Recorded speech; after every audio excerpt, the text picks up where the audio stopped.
there. So change of plans. I was originally going to be playing Pokemon Infinite Fusion, but then the game just decided to be stressful and not load. So I'm going to look into that. But anyway, let's continue with Higurashi, because that is at least an easy enough solution. But I am keeping this little guy right here in the corner because I love him. I love that my friend was cool enough to be like, no, this amused me, here you go. So, our little tiny terror over here is saying, praise the void. So, since that was the idea initially, he gets to stay today. Let me just adjust this. Alright. Let us begin. Oh, and you'll notice a slight change in my outfit, because we're probably going to get into spooky time now.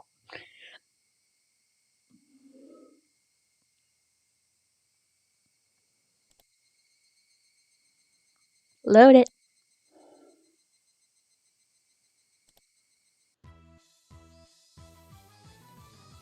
Continue.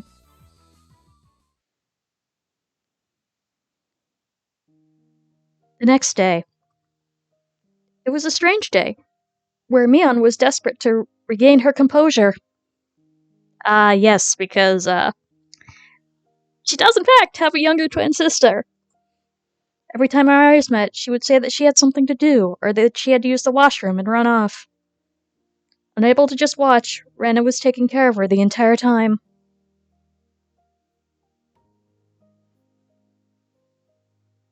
Mion-san, she's acting totally strange today. I know the whole story, but it's hard to explain. There are times when girls are emotionally unstable. Interesting word choice, but okay. It's best to just leave her alone. Turning around, I saw Rika calling me from the hallway. I wondered what it was. H-kun, over here, over here. What is it calling me over like this? Is it a secret? That is... It looks like it was a disaster. Yeah. Michan seemed pretty broken, but I somehow got her working again. I'm surprised you managed it. How did you, exactly? Same way I do with the television. Ran it now. Same way I do with the television. Just come at it from a 45-degree angle and hiya! Saying that, she made a chopping motion. You know, I can't tell if you're joking or not, right? She'll be fine by tomorrow. Also, there's something I want you to do, Keiichi-kun. I didn't mean to do anything wrong, but I still feel guilty. I'm listening. Thanks. You see, Michan just is going to pretend the last few days never happened. Never happened, huh? I see. Well, that's one way to run from it. So you see, Keiichi-kun, could you pretend too? Then Michan can go back to normal. Just doing as simple as that? Is that really going to be okay? Please, until Michan gets her feelings in order, just go with it. Okay, are we alive? Okay, I got it. That was a hiccup. Even though I shouldn't have been at fault, for some reason I felt guilty. The one at fault here was the one who knew about the entire situation and pretended to be Mion for an entire day. Shion. But she never once said she was Mion. This is true. She said from the beginning that she was Shion. It was your own fault for assuming things, Keiichi. What am I supposed to be angry at? That you were a goober? Seeing me stomping at the ground impatiently, Rena giggled. Keiichi-kun, you know as well that Michan has some cute things about her. Rena talked in a calm voice as her hair rustled in the wind. Yeah, I know that she'll never let it be boring. Good. Following this curt reply, Rena looked up at the sky and stretched. As long as you realize that, Keiichi-kun, these past few days will soon be nothing more than a story to laugh about. Copying Rena, I also began to stretch as I looked at the sky. The clear sky towered in the distance.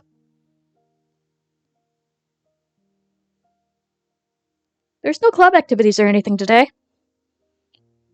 Excuse me. There's no club activities or anything today. I'm sorry, Keiichi-kun, but just for today, can you go home by yourself? It'll all be right back to normal by tomorrow, so just for today, okay? Well, all it took for everything to go back to normal was to leave me on alone for a day, then that was an easy decision to make. Got it. I can't say it directly to Mian, so I'll say it to you. I still feel kind of guilty about it, so I want to apologize. No. The root of the problem was Keiichi-kun saying something insensitive, right? So if you learned anything from this, you need to look a bit into the gaining a sense of delicacy. Which, I mean, is true. Him just going around saying, oh, my friend is distinctly unfeminine, can be hurtful. Right, I'll try. That day was the shortest day of my life. Rena was talking to Mion while accompanying her around the entire time, like a good friend who wanted to make sure her other friend was okay. It looked like a really fun conversation, so I reflexively thought about joining in, but I had made a promise not to. It seemed that Mion was also trying her best to ignore me. So, likewise, I did my best to ignore her. For the first time in a while, I ate lunch alone. Mion and Rena ate theirs by themselves. As I let out a sigh in my ashen mood, Rika-chan came over and patted me on the head. Both Keiichi and me learned a whole lot. 1 second while I just adjust this. There we go. I'd never say it like that. It made it sound like we were having a romantic problems. I didn't like this one bit. Hopefully a teacher wouldn't notice and call us to the staff room after school or something. I'm sure that Keiichi will grow up to be a wonderful adult. Pat. Rika-chan is the studious type, so maybe you'll grow up to be an amazingly wonderful adult? Of course. When I grow up, I'll be super amazing. When I grow up to be an amazing lady, I'll be an amazing lady, you know? No matter how old you'll get, you'll still be a brat, and you can put money on it. What did you say? Satoko snapped her fingers. A washman fell above, hitting me squarely on the head. Ow! What do you think you're doing, Satoko? Bang, smash. Pinch, squeeze. Was today I could thoroughly appreciate the value of having friends.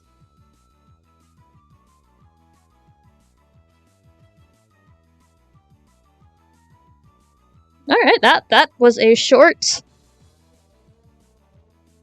That was short for a break. Anyway, continuing on, yeah.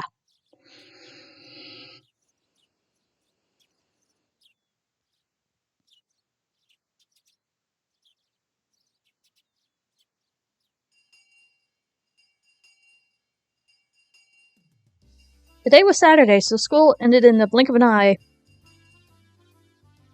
Really felt good to go home when the sun was so high in the sky. On another day, our club would have been up to mischief during this ample after-school time, but today Rika-chan had a rehearsal for tomorrow's Watanagashi to go to. Yep, here we go!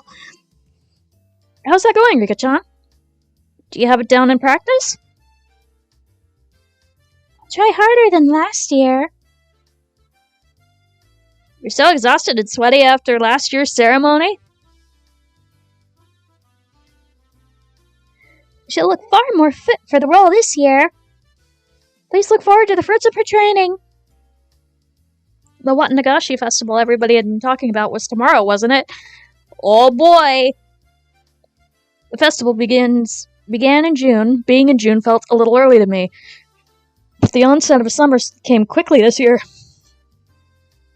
So it fit the image of a summer festival pretty well. Okay, we'll be off then. Look forward to tomorrow. Good day to you all. Token Rika-chan waved at us energetically and then left. You know, I never asked, where is the festival happening anyway? I don't remember there being anywhere around here that seemed suited for hosting one. They do it at the Furude Shrine. We went there for a walk one day, remember? Was the place with the really good view? Oh, right, I remember. There was a shrine all the way up on that hill, wasn't there? Seemed far too grand for Hinamazawa. There's a great meeting hall at the shrine, too. The older people get together there and sing karaoke or practice calligraphy from time to time. It's more like a recreational facility than a simple shrine. I see. I guess it makes sense that it looks so grand then.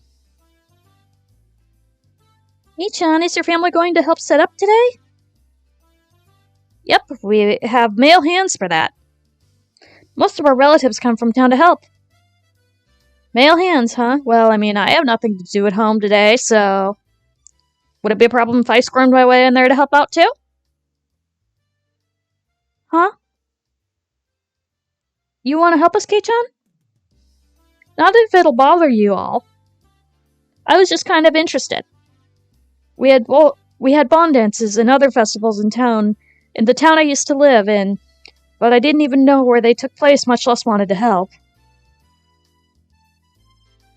You could say that I had absolutely no connection to the region. Having come to Hinamazawa, though, it really made me feel like this place was a home that I had returned to. Before I knew it, I had harbored a little interest in the small community activity of preparing for a festival the day before. I wonder if you'll be able to, Keiichi-kun. There's a lot of building tents and setting up chairs. I hear it's pretty hard physical labor.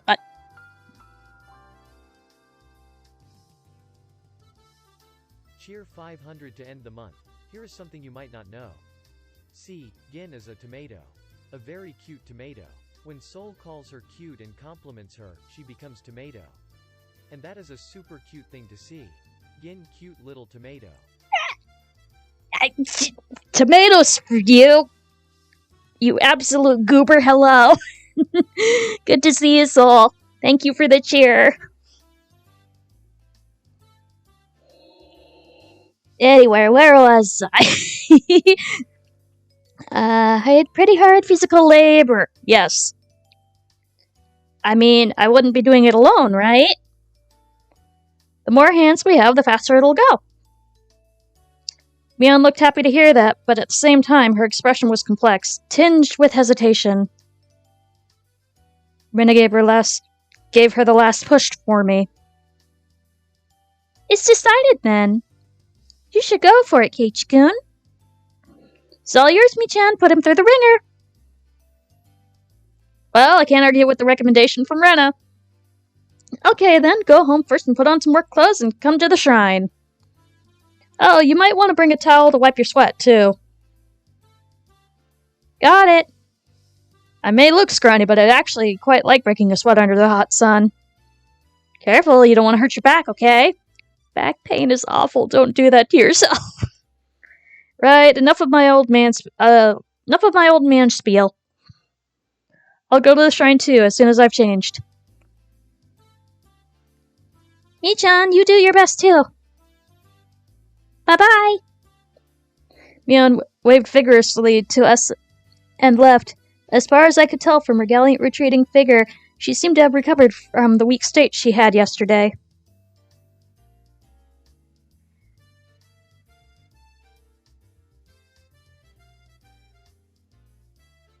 Uh-huh. Uh-huh.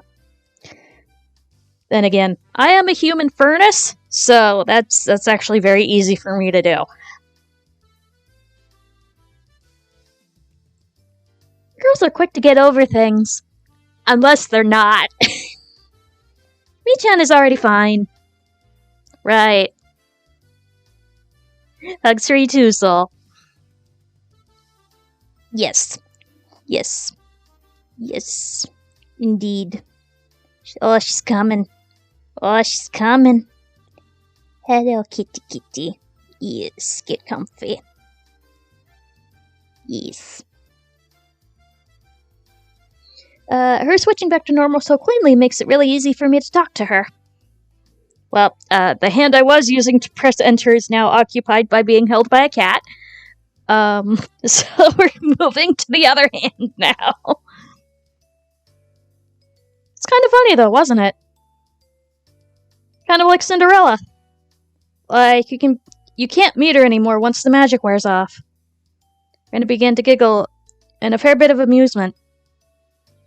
Did she like this sort of thing? Incidentally, me going along with it gave me a weird, hard-to-describe feeling. Did I turn myself into a plaything, or did they do it for me?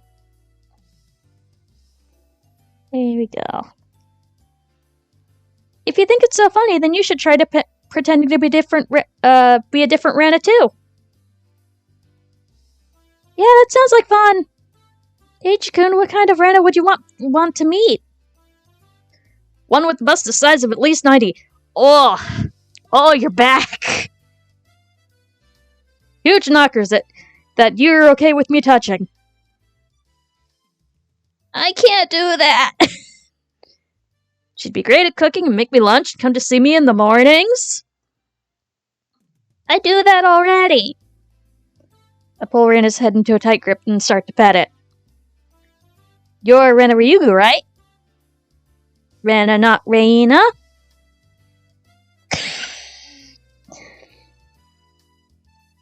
You absolute goober. Goober, goober, goober, goober.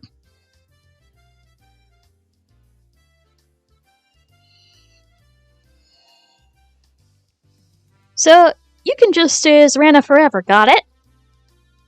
Uh-huh, uh-huh. Yes. Good. Thanks. Have fun helping set up for the festival. Yes. You got it. Let's meet up tomorrow.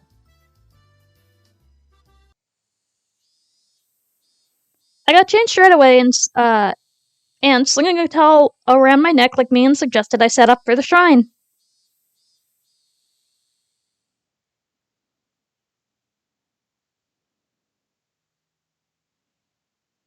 Meanwhile, at the shrine, there were more people than you would imagine even living in Hinamazawa there. They're all coordinating off-area... Yeah.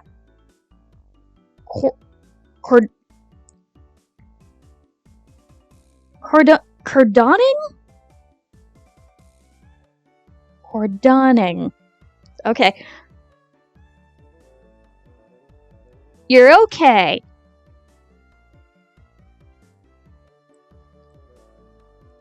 You're okay, Soul. Don't worry about it.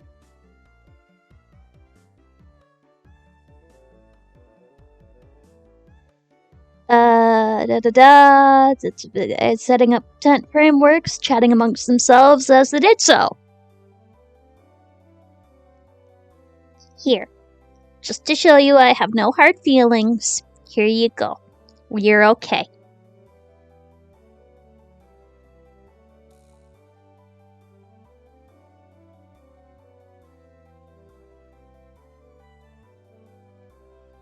Alright, where's Mion? The liveliness of the throng didn't make it easy to look for her. I searched around as if I already worked there, and suddenly the principal called out to me.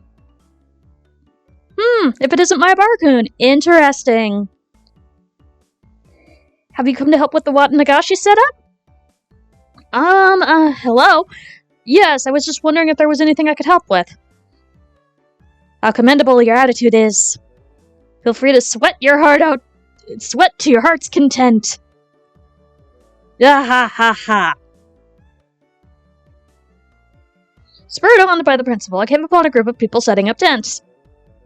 Oh, what is this? It's my bar-chan.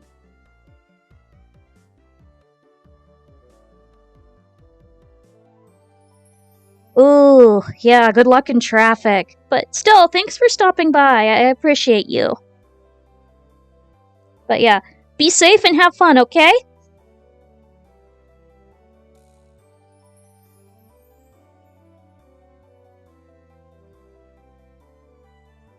Good.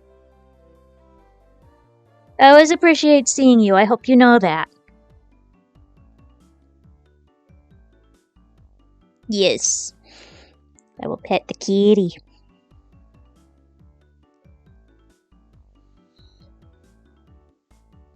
Did you come all this way to help us? Yeah, of course. I hadn't found Mion yet, but I supposed I'd get in her way if I ran into her. Just get in her way. Yeah, I'm here to help. Just tell me what you need from me. Bye, Soul! I hope you're able to reform okay! You young ones have all the vitality. Here, grab some work gloves. Ever built a tent before? No, never. Delighting in teaching a new skill to someone younger, plenty of people happily taught me all sorts of things. Okay, kid, go inside the tent and tie up the cords for the top. After that, we'll stand it up and tie the rest of them. Butterfly knots are okay, right? There and there. All done? We were standing it up. 1, 2, 3. What was once nothing more than a collapsed tent was raised to splendid legs before my eyes in mere moments. Eyeshadow, thank you. Where did I put my hydration? Where did I put it? Where? Ah, it's over here. Let's move that.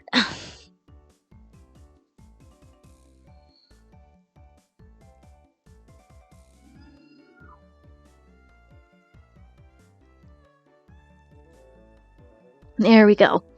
That is the hydration. We'll move it to a more easily accessible area. Stretch. And checking the posture. Thank you muchly.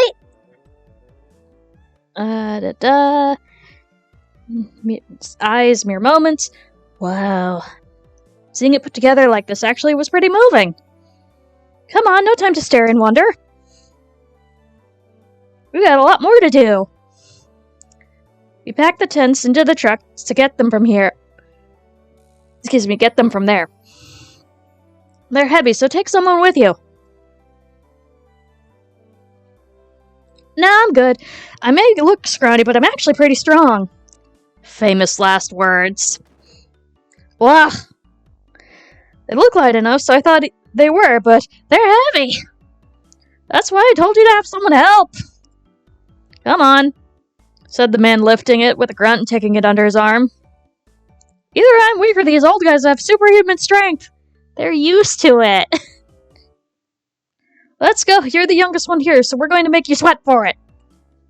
Do your best. Beer after work is the best. I'm a minor.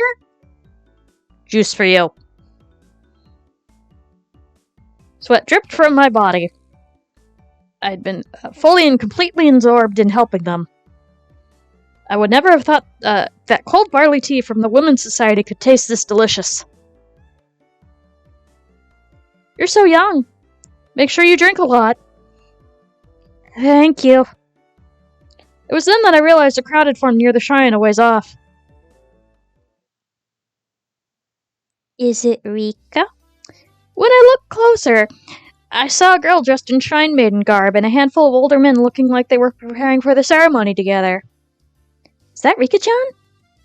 Hey, Rika-chan! Do your best! I shouted, and it seemed like she heard me. Rika-chan positively exploded with vitality, answered with a smile. The older guys with me watched Rika-chan as well, with distant gazes. Rika-chan was doing a great job. She seems far more used to this than she did last year. The old lady who gave me some tea clasped what looked like prayer beads in her hands and said, Rika-sama, we thank you. We thank you. And just like that, began to respectfully pray to her. Huh? I just remembered that they called it the Furude Shrine. Wasn't Rika-chan's full name Rika Furude? Yeah? The man standing next to me answered my question. That's right. Rika-chama's Furude clan is ancient and honorable, and has worshipped Oyashiro-sama for generations. Huh. I'd always gotten the feeling she wasn't quite your average person, but it turned out she was from an esteemed family. After her father, who was the shrine priest, died the year before last, she's really been doing her best to learn the rituals. I wish the priest could... Hi, lady! Welcome back! I wish the priest could have been here to see how wonderfully she's grown up. What? Rika-chan's father passed away. I have appreciated myself today. I've just had a really chill, cozy day with my kitty, which is great. I hope you have too. I hope you're having a wonderful day, Wee. Okay, break time is over. Let's get the chairs. We're not using back to the gym in Okonomiya. Maki-san, pull the truck around here and take a few people with you. Good, I'm glad you're okie dokie. I like it when you're okie dokie. Alright, Maribara-kun, let's get to work one last job. Ugh. You're gonna make me do more work? Well, yeah, you're the youngest person here. I can't tell if they know I'm a minor or not, but the older men all cheer me on, encourage me to do my best, and that the beer will be great.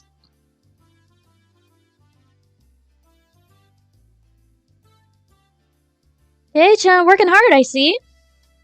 I passed by Mion. She was carrying a big cardboard box. It looked like she was right in the middle of working as well. Judging by the sweat seeping into her shirt, it seemed like I wasn't the only one with his hands full. Yeah, I'm working my ass off. You work hard too. Beer's gonna be great. Ah ha ha ha ha. We were worked to the bone until the sun began to set and started cooling off.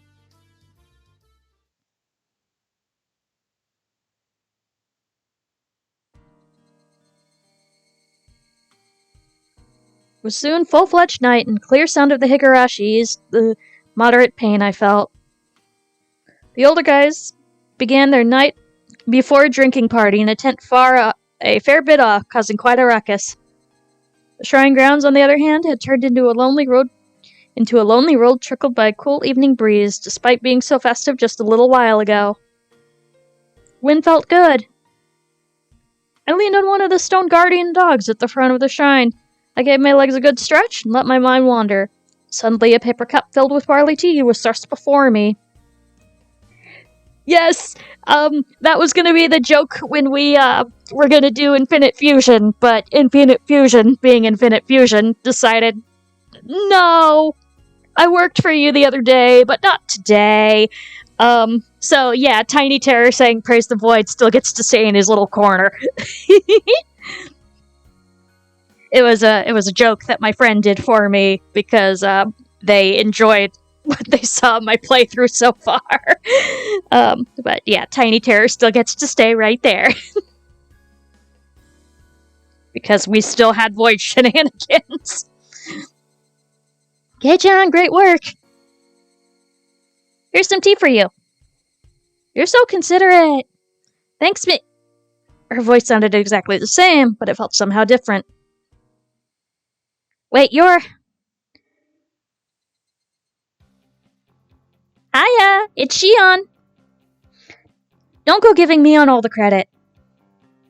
She isn't considerate at all. Don't get us confused, okay? Shion, you little... Now that I've caught you, you're not getting away. Ah ha ha ha. It was your mistake, Kei-chan. I never said I was one other than Shion. I guess I can't argue with that. Hee hee.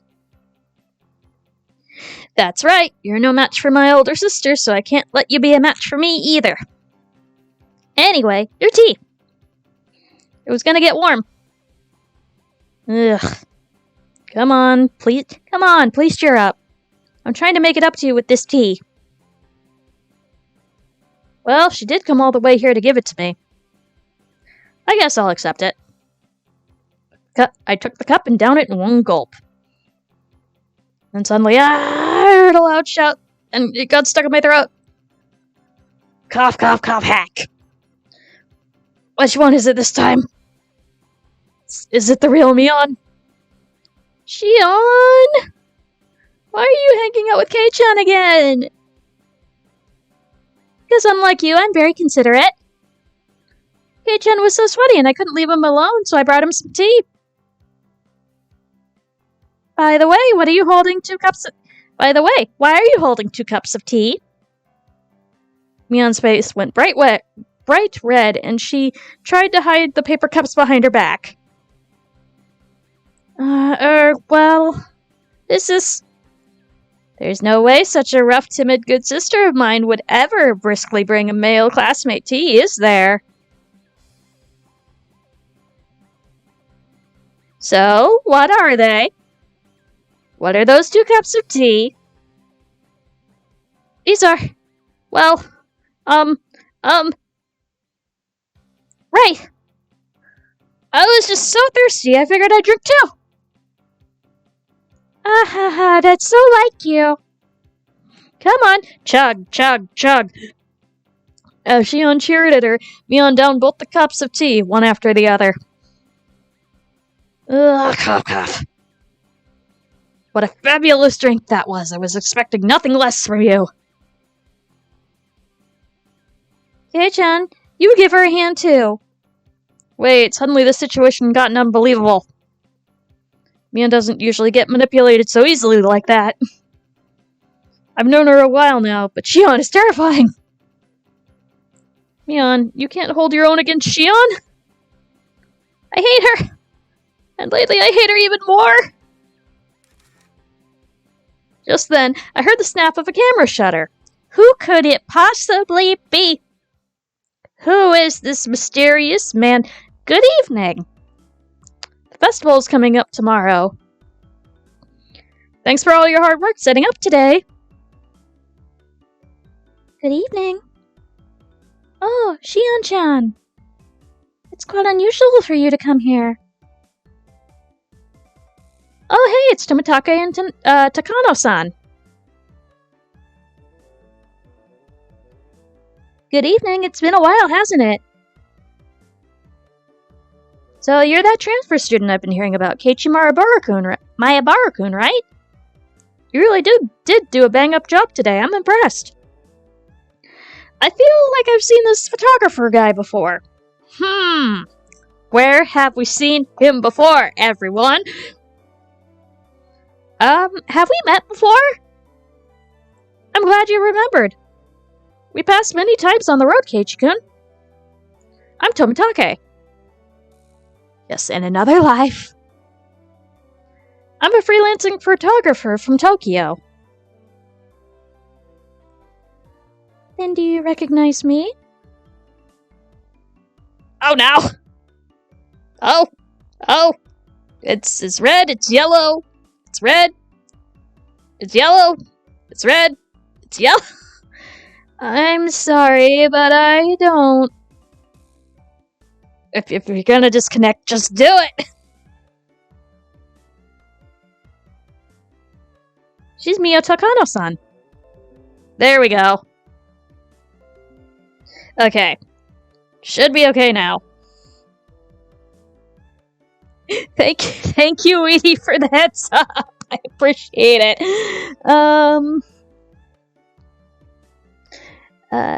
Do you remember when you were at the doctor's office when you had a cold, Kei-chan? Mio-san is one of the nurses who works there. Seems like the only nurse who works there, but okay. Call me Takano. I'm pleased to meet you. I wonder if she squeezes over them in the if she squeezes over them like in the shrine storeroom.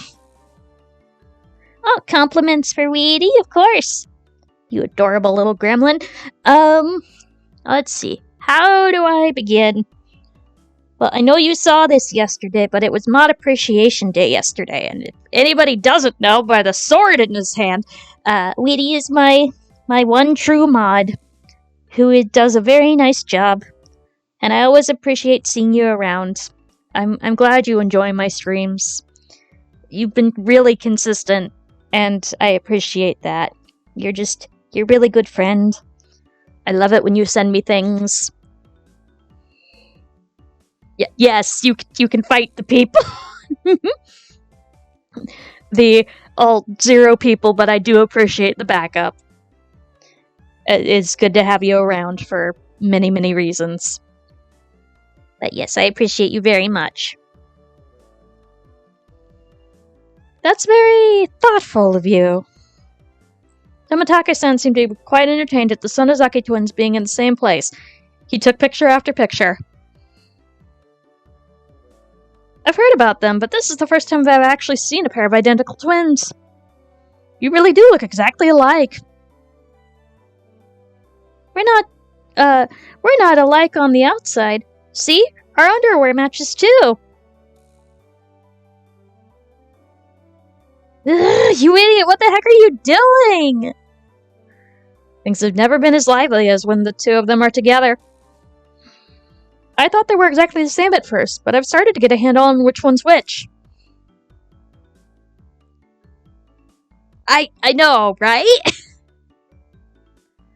When Mion is Mion, and Shion, well, she seems a far better actor than Mion was. In the first place, somebody that could spurn Mion so easily wouldn't have shown such weakness to those. Stop insulting their weight. Those lard buckets of Angel Mort. Gross nerds aside, stop insulting their weight. If that was the case, then that cowardly behavior from that day was it was a complete act. They were even more alike when they were little. I hear even their parents had a hard time telling which one was which. That's really easy to imagine. I totally understand what they must have gone through. Akana gave me a kind of an odd look, but explaining would have been a pain, so I didn't bother. Tomitaka, are you going straight back to Tokyo after you get your pictures of the festival? Yep, though I'd rather just stay here forever. Oh my guy. You have no idea. Silly adult things, that's all. I hope your photos win fabulous prizes soon. I've been praying for it. Thanks. Next time I come, I'll bring the pictures I took of you all today. Maebara-kun, you did a lot of work today. You must be tired from all the physical labor you're not used to. Huh? Well, I'm tired, but it was still pretty fun. Ah, youth, I'm so jealous. Takano-san smiled warmly with an adult elegance that no one in my circle of friends possessed. The wind caught her hair. She gives off an intelligent beauty. Oh, why hello, everyone. Hi, Oishi. Seemed like our merry crowd was standing out this time. An overweight older man addressed us. And again, it was someone I thought I knew. Where could you have learned this Keiichi? If I recall correctly, he's a policeman, isn't he? Oh, Oishi-san. Good evening. Doing a preliminary security inspection for tomorrow? Yeah, he learned it from the soup store. Nyahaha. Something like that. Oh, if it isn't Tomitake-san. It's certainly been a while. I'm honored you remember my name. You really do love Hinamizawa, don't you? The apartments around here are far cheaper than the ones in Tokyo. You should just move here and get it over with. I know a retailer I can introduce you to. I appreciate the thought. I'd very much like to follow up on that. Nya ha ha. Alright, everyone, have a good year. And Happy New Year to the Sonotaki twins, too. Happy New Year to you, Detective Oishi. We appreciate your work. We'd like to end this year's festival with the least amount of inconvenience possible. Hi, Angle. We are moving right along. We're about to get to the spookies. It is just before the festival time of the second arc, where absolutely nothing can go wrong, and I totally didn't change my PNG to reflect this.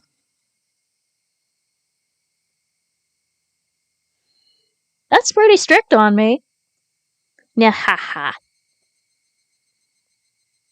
Detective Oishi left us with a low laugh and headed off to talk to some police officers standing a ways away. I gave Mion a glance and saw her making an annoyed face as if she were glaring bullets at someone she hated. Yeah. It'd be nice if the police didn't have anything to do with our Watanagashi this year. Ha ha ha ha. You like this place too, don't you? Yep, absolutely nothing can go wrong in Higurashi. Especially not to this man with the camera. Oh, you mean to say you dislike it, Jiro-san? I quite enjoy such a fantastic stories, you know? Especially with the times being so dry and uninteresting. Hirsuba Yashiro-sama, you mean? First, Tomitake-san said a troubling word. Then suddenly someone tugged on my arm. Hey, Chan. I'm pretty hungry. Want to go to the tent with drinks and have some candy and sweets? I'm up for that. I've gotten a little hungry as well. Okay, let's go. A moment later, Shion said something to Takano-san and Tomitake that stung my ears and gave me a start.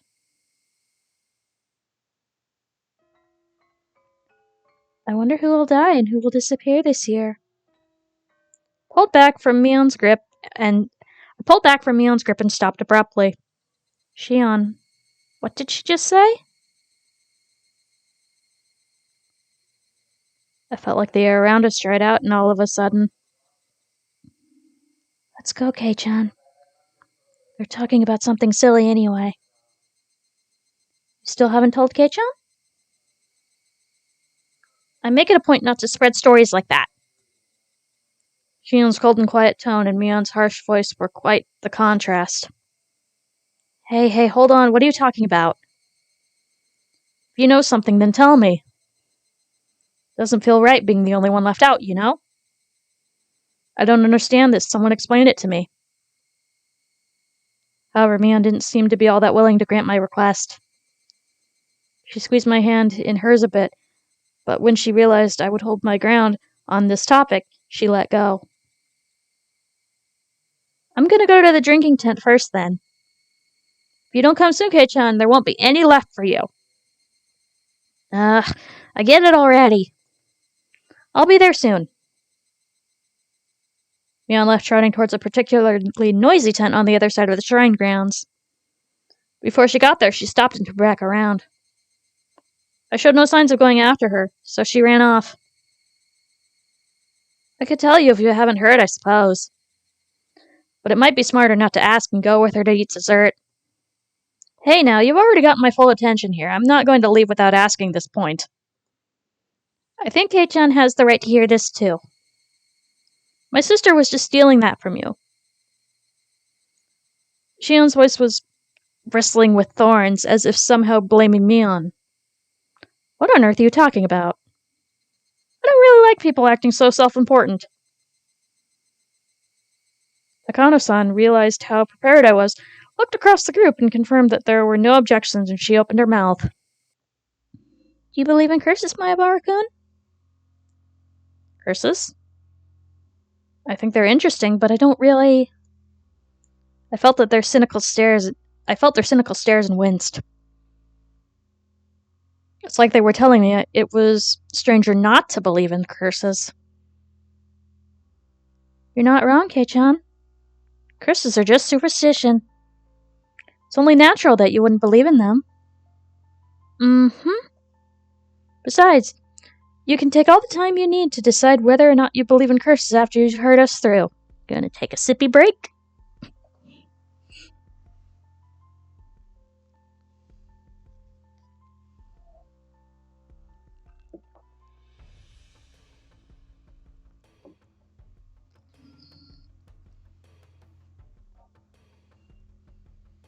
Said Takano, giving a little smile.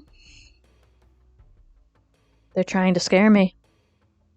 At least that's what it feels like. Alright, I'll start. Keiichi-kun, do you know about the Hinamazawa Dam project? Oh yeah, the other day at Angel Mort, Mion rather told me all about it.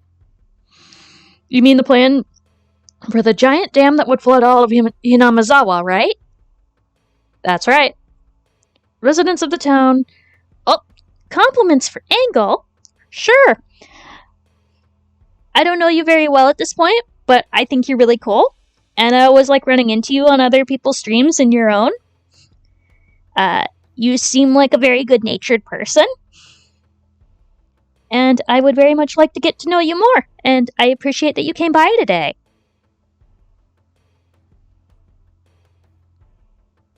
Basically, you seem neato.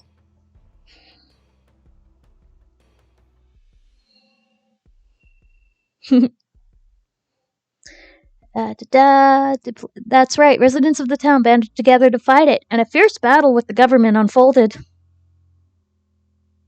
Yay, I'm glad. I'm glad the neato feeling is mutual. I heard that too. The entire village united, using the power at their disposal, mass media, political influence, and other things, and fought the country. The way Mion described it made it sound like a boast. Oh, you know quite a bit about it. You played Arc 1, it's fine. Yes, you're right. It's practically an epic tale. How just 1,000 or so villagers banded together and rejected the government's plans. Did you hear this from my sister? She likes those kinds of epics, you know? Yeah. She told me. There was, however, an office for Hinamazawa residents. Opposition faction. Ugh, words. It was the shrine. You know the assembly hall? That's where it used to be. Now that the whole thing is over, the senior citizens just use it for group activities. At the time, though, it was their last bastion. Akano-san explained, pointing a finger towards the assembly hall. I'd been carrying things in and out of all day. I mean, I would understand if they put an office like that in the mayor's house or something. Having an office in the shrine grounds made it feel kind of like a base camp of the Sengoku period warriors. Nice. That was basically the mindset, though. Placing the main force in the shrine dedicated to Oyashiro-sama, Hinamazawa's guardian deity, was like a prayer for victory. Oyashiro-sama? That was definitely it. They mentioned Oyashiro-sama's curse before. Is it the same Oyashiro-sama? More compliments for Weedy? Okay, you little goblin. Let's see, what can I say that I haven't said before? Or at least attempt to. Because when Weedy asks for compliments, Weedy gets compliments because I like to give Weedy compliments, because Weedy is my friend. And someone I really like. I like to hang out with you. And I think you're really neat. And I wish the best for you. I want things to go well for you. Because you are such a sweetheart. And you're always looking out for me and other people. And I appreciate that. Yes. Excuse me, ma'am. I'm up. My hand has been co-opted by the cat.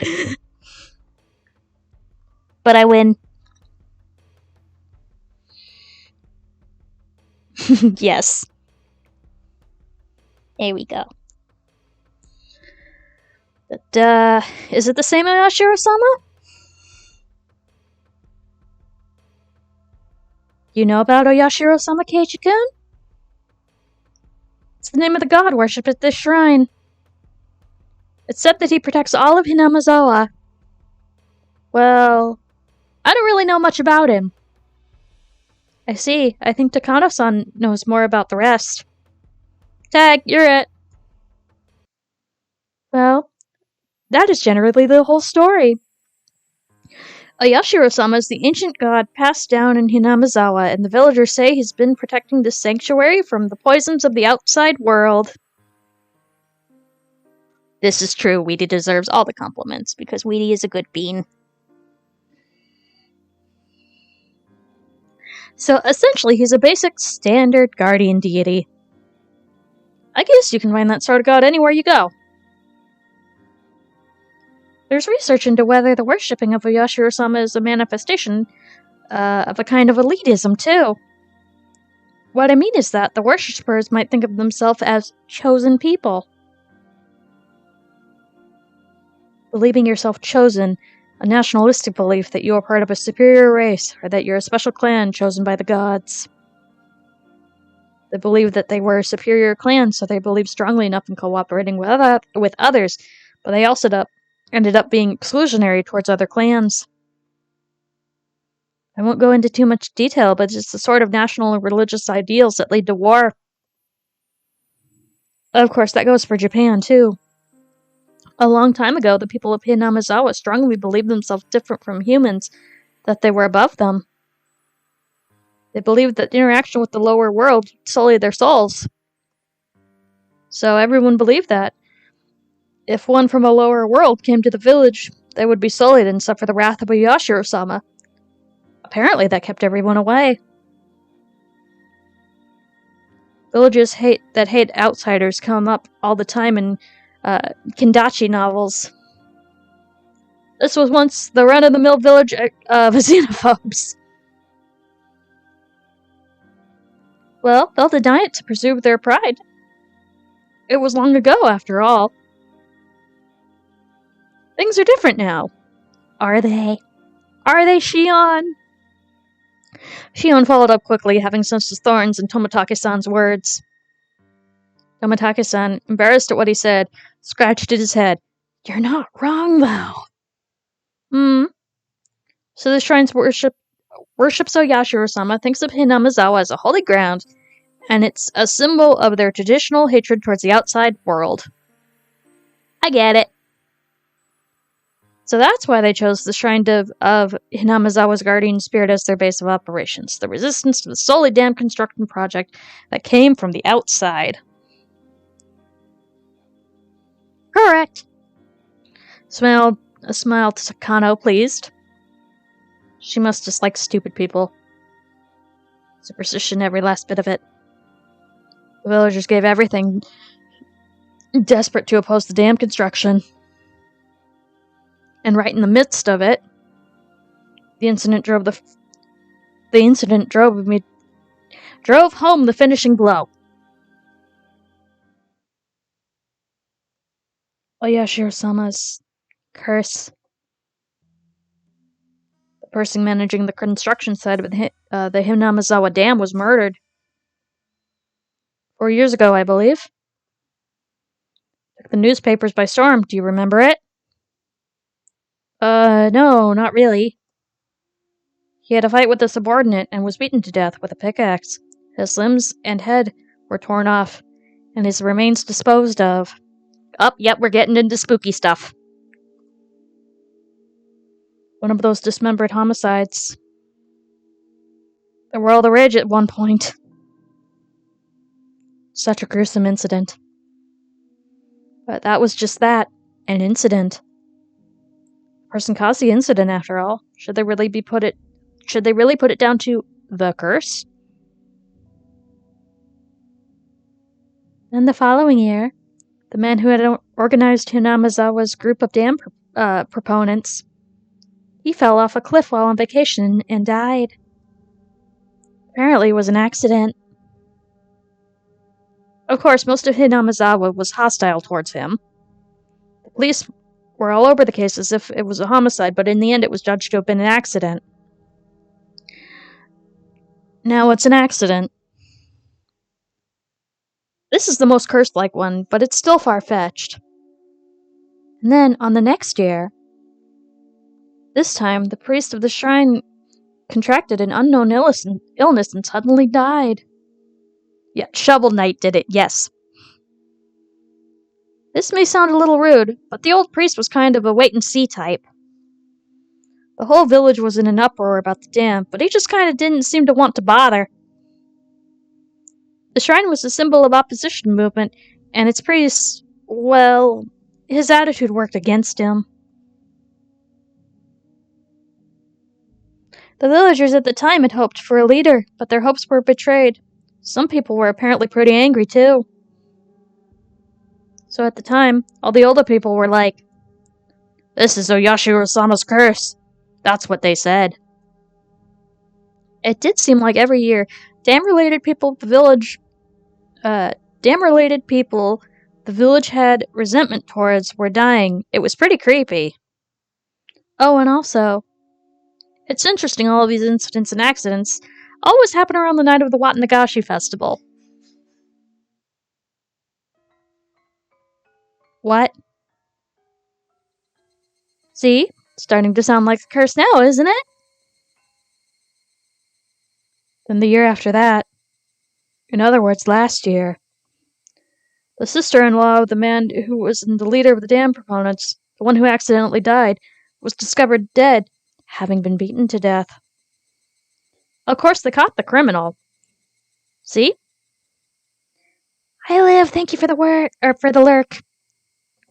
See? Really seems like a curse, huh? 4 years in a row. Each one of the incidents and accidents were relatively commonplace. But every single one of them happening on the night of the festival worshipping Oyashiro-sama, that's not normal. The old folks have been blindingly accepting Oyashiro-sama's curse because of the incidents these past few years. Even younger people, too. At first, they thought it was stupid, but now nobody makes fun of it. Yeah, I can see where she's coming from. Even me, even if I don't think it was a curse at all, thinking about the incidents like this makes me feel like maybe it's real? For example, just look at the preparations for the festival you were doing today. Everything might have gone crazy during the battle against the dam, but it was just a few years ago. The Watanagashi festival was never this well attended. Well, I guess you're right. If we didn't have a Yashiro-sama to talk about, we wouldn't be all coming to the festival like this, huh? There's a lot of people who say that infidels might be punished, so we really need to go with the Yashiro-sama's festival. Shion nodded as if she were mocking herself. So, how about now? Keiichi-kun, you're starting to get the feeling that maybe, just maybe, the curse is real, aren't you? I mean, you can't just laugh off people related to the damn construction project all dying off like that. If even I feel like this now, then more superstitious members of the village must feel stronger than that. Well, I mean, I still don't think there's a curse. I can understand those that believe there is, though. Wow, Kei-chan. You can really keep a cool head about this. Shion grinned, realizing I rejected the curse. Yes, thank you. I will do that.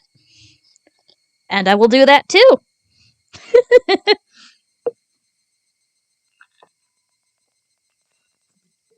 That's 2 sips.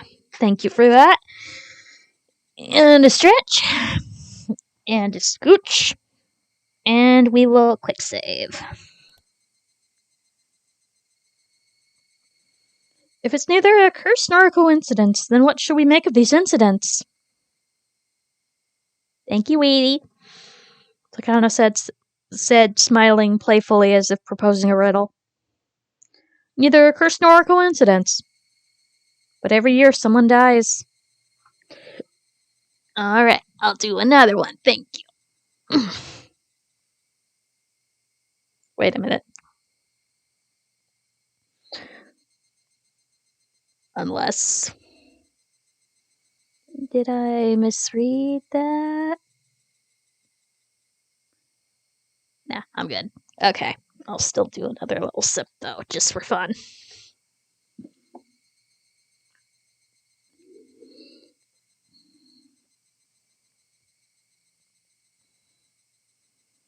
Oh, alright. But every year someone dies. What should we make of it, then? And Mitake-san, catching on to the fact that I had no idea what to make of it, opened his mouth and came to my aid. Ono-san is suggesting it might be the work of real people. Yeah? Simple process of elimination would have gotten me there. I was still a little taken aback by not having realized the answer immediately. Well, think about it. If it's neither a curse nor coincidence, then people must be willing to carry it out. It's the only explanation, right?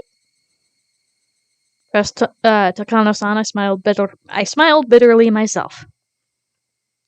Hey, it was just a few minutes ago thinking the very concept of a curse was absolutely absurd.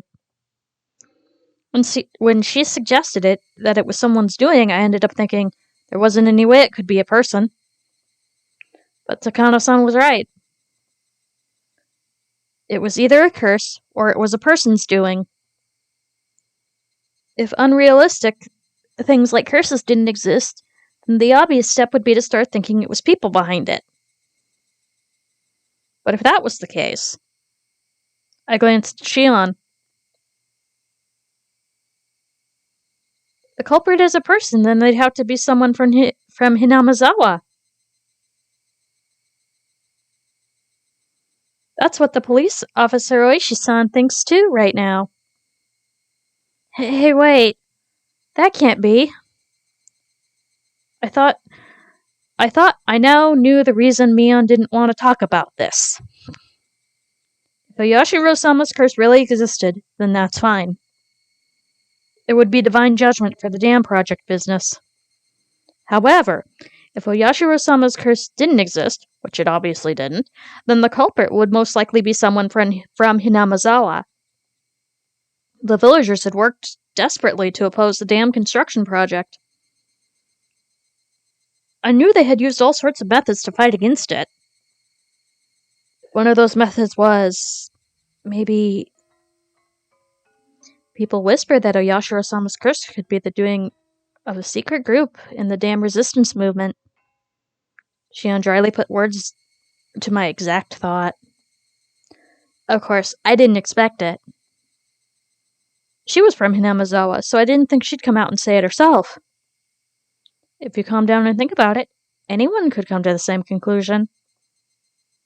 There wouldn't be a motive for anyone but people who benefit from opposing the dam project, right? I guess that's true. Admitting to the existence of the darker side of the dam conflict would be rude to Mion, who spoke of it so highly. So I couldn't just accept Shion's seemingly logical viewpoint. One more thing, the police probably don't know this. There's proof that someone from Hinamazawa committed these crimes, and the people of Hinamazawa know it. What? Shion rebuked me to keep my voice down. Sorry. But this is proof. What is it? It's the fact that one person dies, and one more person disappears. One more person disappears? Did that mean that someone besides the one who died from the curse was a sacrifice? What do you mean by disappear? They just vanish and you never see them again? That's right. Suddenly and without a trace. As she spoke, Shion pretended to do a trick with her hands like she was making a magician's hat disappear. One dies a mysterious death and the other disappears, never to be seen again. A strange vanishing act. But then why? How does that equate to someone from Hinamizawa being the culprit? Well, actually, Hinamizawa is one really old legend about how people offer sacrifices to Oyashiro-sama to calm his wrath. Sacrifices? Yes. They say that they used to wrap a living person up in a bamboo mat. Excuse me, I'm gonna sneeze.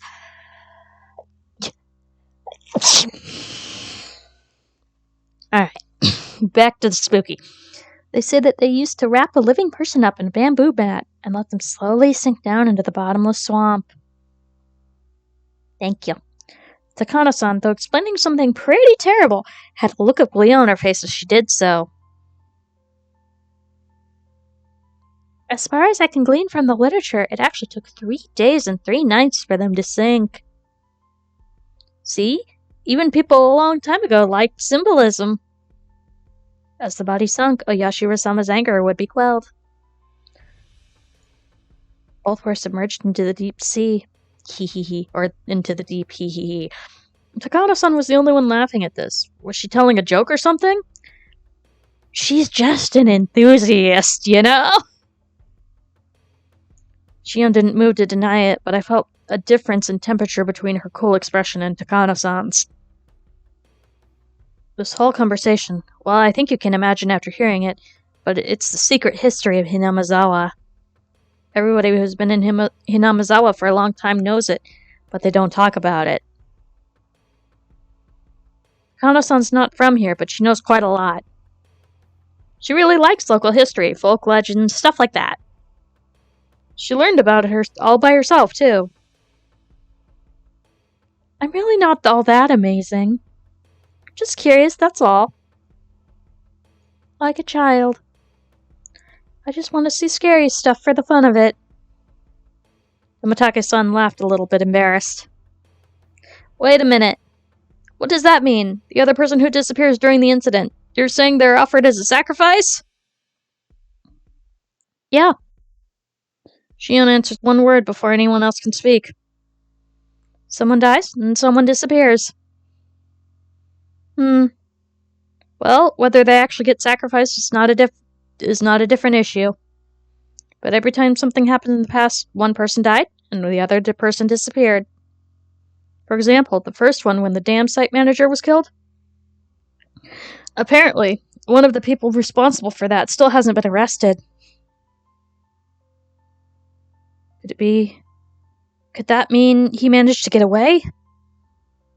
I don't see why we should treat him as a sacrifice. Well, that's basically what I think too. There was also the year after that when the leader of the dam proponents. You say he fell from a cliff and died while on vacation, right?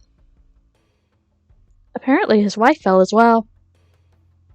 The police investigated fervently, but they were never able to find the wife's corpse. The river under the cliff was actually pretty high that time, though. She could have just fallen and been buried under the sand at the bottom of some lake downstream or something. Perpetrator with dismemberment like that wouldn't want to be caught, so they'd be desperate to run away and hide too. I thought I'd heard about cases where the corpse wouldn't surface after a person drowned in a swelled river like that. She vanished because of an unfortunate accident, but I still didn't see the connection to sacrifices. Mordor. Who took each... Morbid. Yes, it's morbid time. If you took a look at each past incident in turn, none of the disappearance invoked that terrifying of an image. The year after that, with the priest suddenly falling ill and dying, is much clearer. His wife left a suicide note. They found it in their house the night before the priest died. It said something along the lines of her quelling Oyashiro-sama's wrath with her death. The curse, it seemed to turn up in this one, though. Well, we may never know the truth of the matter. The swamp the wife drowned herself in was the giant bottomless one Takano mentioned before. Police investigated it, but they couldn't find where several of her possessions. But all they could find were several of her possessions. They never found the corpse. Police suspect it was a fake suicide, and they're still investigating it now. Someone dies every year in the same way. Someone goes missing every year. Is she trying to tell me that everyone who vanished was kidnapped by some extremely efficient means and dumped into the bottomless swamp, still alive and drowned to death? But a curse? That's unbelievable in its own right. And the next year, what was it? The damn proponent's sister-in-law? She was killed. And the same way, someone disappeared. It was a boy around my age named Satoshi Hojo. He's the nephew by marriage of the woman killed. Jin cut in with a slightly strong tone of voice. She knew the boy who had disappeared, and pretty well. At least that's the vibe I was getting. We'll get there in Arc 6. Well, that about sums everything up. Everything so far. One person always dies, one person always suddenly disappears. Leaving the suddenness aside, the fact that each incident involved one person disappearing. So that means the first person who dies is because of Yashiro-sama's curse, and the second person who vanishes is because of the villagers sacrifice them. Is that it? Hey-chan, there is no curse. Somebody kills the first person under the guise of the curse, and somebody takes away the second person to be a sacrifice. But Shion, that means the criminal is in the village. That's what I've been guessing from the start. It's pretty shocking, though, you know? We live in the Showa period. It's kind of hard to believe people are committing murder like it's nothing, using some ancient justifications, huh? It didn't have anything to do with our discussion, but I got the feeling that maybe Shion didn't like Hinamizawa very much.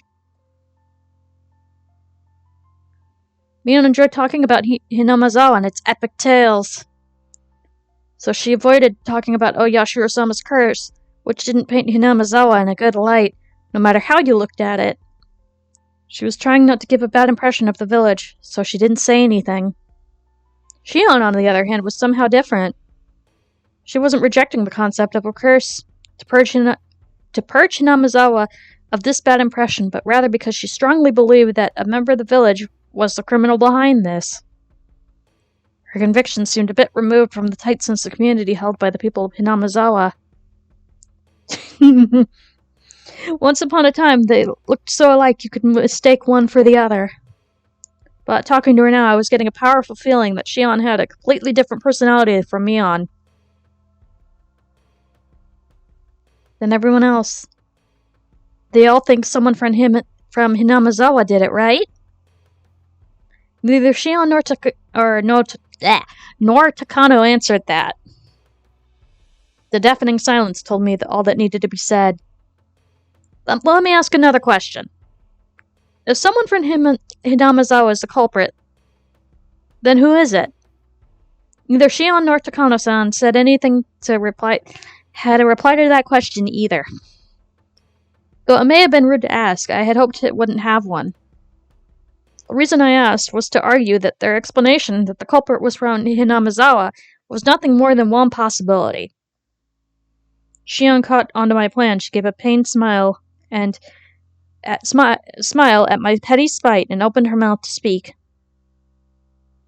All I said really just amounts to circumstantial evidence anyway. If any of us knew who it really was, we'd have gotten them into the police hands already. As would anybody. And what about Takano-san? She too smiled dryly as Shion had and opened her own mouth. Well, I'd like to clear one thing up. I'm not a detective or anything, alright? In all honesty, I'm not really all that interested in who the culprit is. Takano-san, you sure are a handful. Tomitake-san gave a bitter laugh at her surprising opinion on the matter. You see, I just like cruel and atrocious ancient traditions and fairy tales. I only enjoy them from a curious onlooker's perspective. So even if this string of incidents is not much about how the old traditions displayed on the incidents themselves still seem to have some pretty deep roots around here. Though she described herself as nothing more than a curious onlooker, her smile was sharp as the tip of a blade. Women like her felt very strange and a little scary to me. Maybe it's just because I was in fearful awe of the person whose emotions I couldn't comprehend. Well, I don't think any of this is interesting at all. The Watanagashi festival is coming up tomorrow, but I don't want anyone to die or disappear.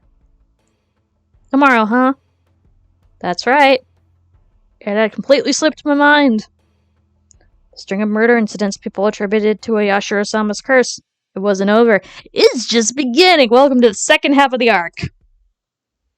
If last year's incident wasn't in the end, then tomorrow night at the festival, would someone die?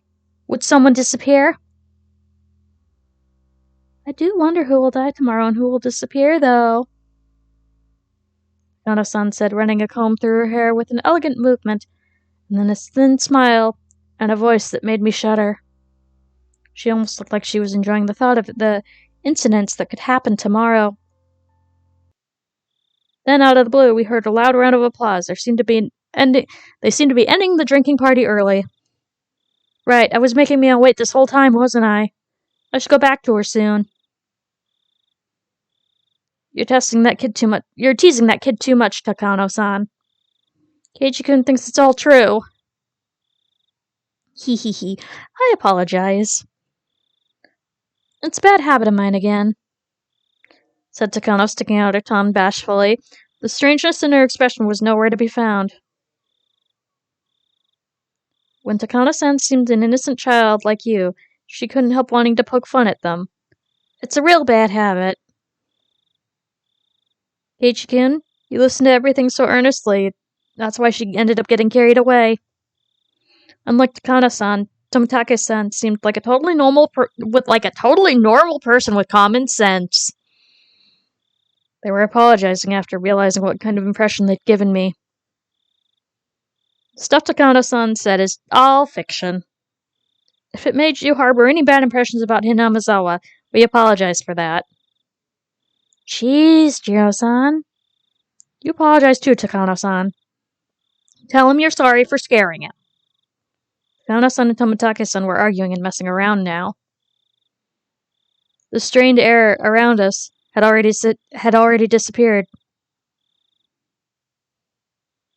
Hey, Chen, you should get going soon too. Mion is the jealous type. If she sees me, she'll probably start a fight, so I'm gonna go home. Really?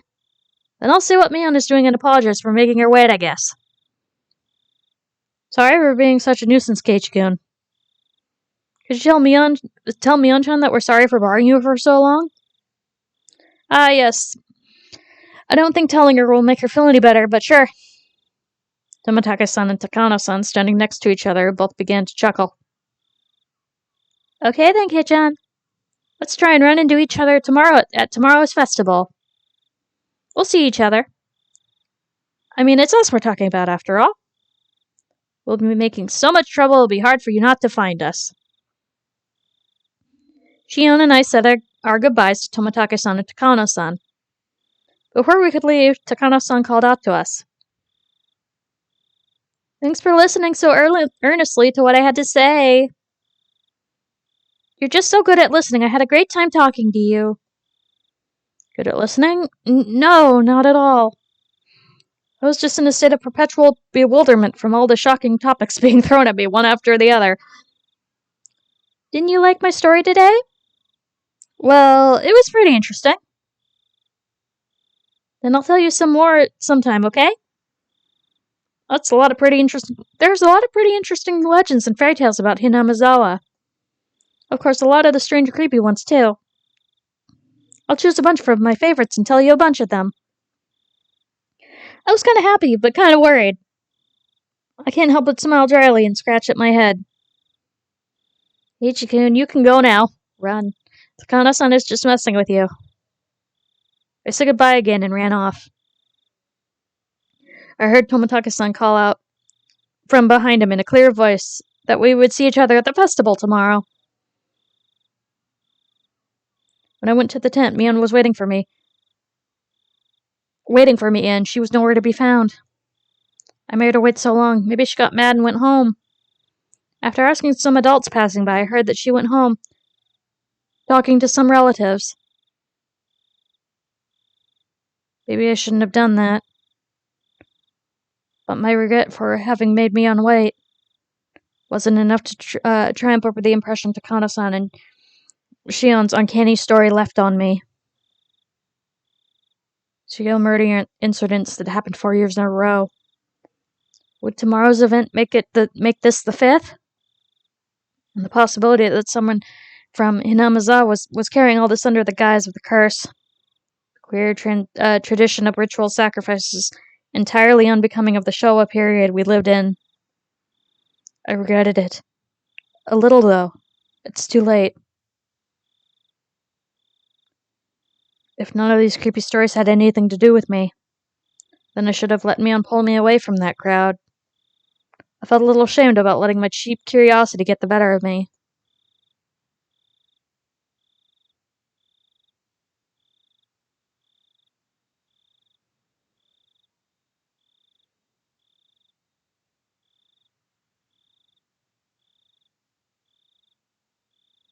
Is that the end of the chapter? Oh, okay. So we're gonna do a little check. A little stretch. A little sippy.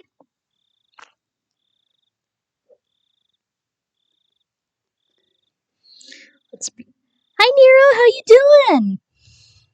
Good to see you. Let's see. We're gonna view the new tips. Alright. From the scrapbook. 1. Oyashiro-sama's curse. In the ancient Onigafuchi village, the anger of Oyashiro-sama, his curse, was feared above all.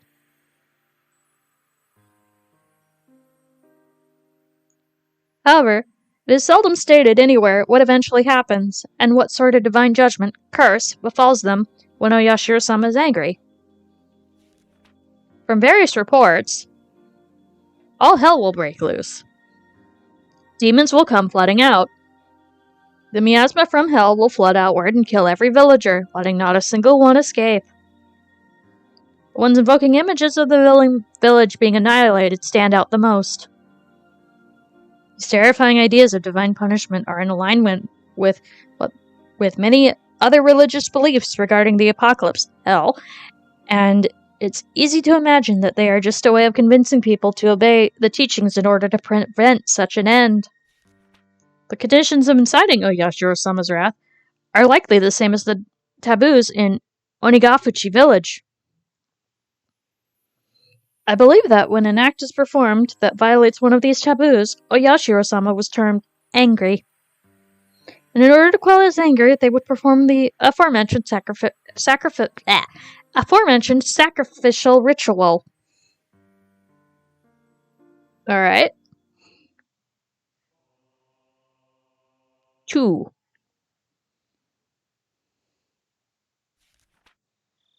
The human sacrifice ritual. Sacrificial ritual was a simple drowning involving plunging sacrifices into the Onigafuchi swamp, which was considered hallowed. Of the rituals of the Onigafuchi village, there was one unique in that the sacrifice would sink slowly over a long course of 3 days and 3 nights. Yeah, this is story time. This is creepy story time with Gin.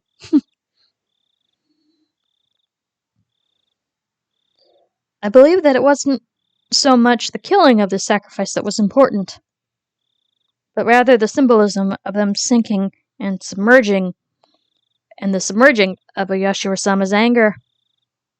For that purpose, they must have had a passion for learning various methods of keeping the sacrifice from sinking too quickly, to force them to sink more slowly.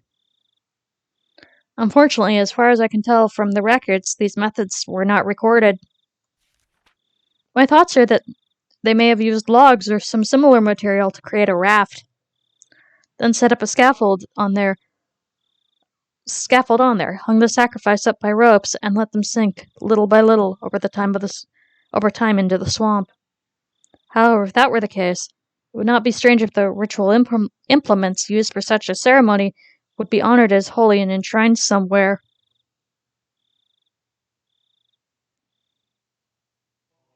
Alright. Scrapbook number 3. Implements used for the ritual. Ritual tools utilized in ancient religious ceremonies are commonly referred to as implements, or ritual implements, and even now some of them are enshrined on the property of the Furure Shrine in the 3 families. However, the identifiable tools are all decorative, and none appear to have been used in the rituals governing the dark side of Onigafuchi village. As the Edo period came to a close, and many traditional rituals were lost, they were lost as well. Or perhaps buried in the darkness. I don't believe so. Both of the implements used on the night of the feast of the on the night of the feast of the Onihakashi and those used during the sacrificial ceremony must still exist, enshrined away from the eyes of the masses. Without a doubt, they exist here today, at this very moment, in Hinamizawa. Also, I'm nearly certain where they've been enshrined. What was once locked steadfastly has for some reason changed this year into a cheap-looking padlock. He may be able to do something about such a lock. However, it's not far from the assembly hall, nor is it even far from the presence of people. However, I will not give up. The night when it becomes a blind spot to every villager in Hinamizawa is coming soon. Soon it will be Watanagashi.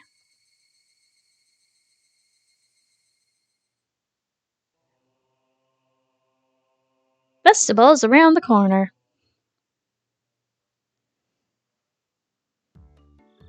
Rabble, rabble, rabble, rabble. Hey, are you worn out already? Tomorrow's the real thing. We're gonna be partying up until morning, until the very end of it all. Got it? Got it. I'll give it everything I've got. Wahaha. Alright then, youth is the greatest. Good work, everyone. Tomorrow's the Watanagashi at last. Let's get some shut-eye and save our energy for tomorrow night. Tomorrow is finally the Watanagashi. Festivals are split into 2 groups, those who enjoy them, and those who support them. The former only needs to prepare their minds, but the latter needs not only that, but also painstakingly crafted plans for the preliminary arrangements. While the general majority goes about enjoying the festival without a care in the world, we will be strained the whole way through. Why? You sure as hell know why. Because the beer after everything is over is the best damn beer you'll ever have. Ah ha ha ha ha. At times like this, it's best to have energetic, physically fit people. It wouldn't be worth it if you didn't do your best until the very end, enjoying the whole way. Oh, he's here. Oishi-san came in. Everyone hurried to stand up. Hello, everyone. Excellent work out there. Ah, you can be at ease. Thank you, sir. Not even my seniors, who usually talk big about themselves, can hold a candle to Oishi-san. We all bow as if we're one of those old cheering squads of old. Kurata Oishi. A detective just waiting to retire, one who doesn't pay much mind to the rules and regulations and doesn't do too much in the way of real work. He looks like a rotten old man with a penchant for dirty jokes. My seniors, though, tell me he was a real fighter in his younger days, and that he may or may not have quite a heroic legend trailing behind him. Anyway, sure had much more dignity and presence in the room than the section chief who came in with him. Everyone, I really, really thank you for your hard work on the preparations for the festival tomorrow. Everyone present stands upright and lends their ear to the chief's directions. We're on heavy alert for any thrill-seeking criminals expecting another incident like last year. I need all of you to focus your energy as much as possible on your mission to help prevent any crimes from happening. Yes, sir. Of course, it would be best if nothing happened. However, everyone, please assume that an incident will in fact occur. Prevention is number one, but it probably won't be enough. This year, too, someone will die and someone will disappear. There really is no doubt about it. Everyone apart from the second chief smiled painfully. Aisha-san, that won't do. We need to be more serious about this. The important part isn't to get past the night of the festival. It's to be able to quickly and swiftly, aggressively pursue whatever does happen tomorrow night. Yeah, we're getting to the spookiest. I won't tolerate anything less than your best. Clench those cheeks. We're gonna rip all the skin off the ghost of Yashiro-sama's curse. Yeah. Who thinks they're gonna succeed? Alright, we will save. Save. Yep, end chapter 6. Let's see how much further I can go. I don't know if I'll be able to do a full chapter, but I might be able to get to the halfway point. So let's load it.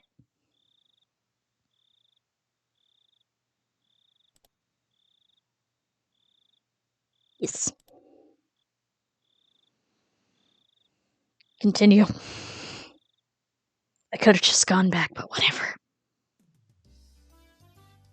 Ah! It's Keiichi-kun! Good morning! Good morning! Rana was ecstatically waving her arms at me, already brimming with energy. What do you mean, good morning? It's already evening. Just say hello or something. But this is the first time I've seen you today, so I think good morning is right. It's right. I got it. Okay, good morning it is. Good morning, Rana. I grabbed Rana's head and rubbed it with my hand. She squirmed, rebelling in the motion like a cat.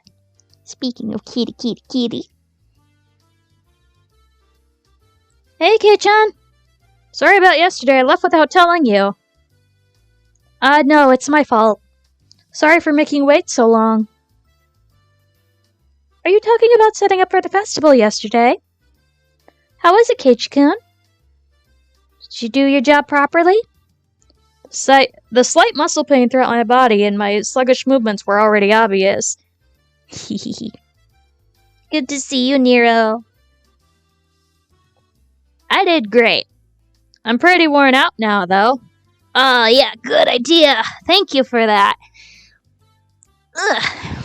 And I'll do a sit, too, just because I can.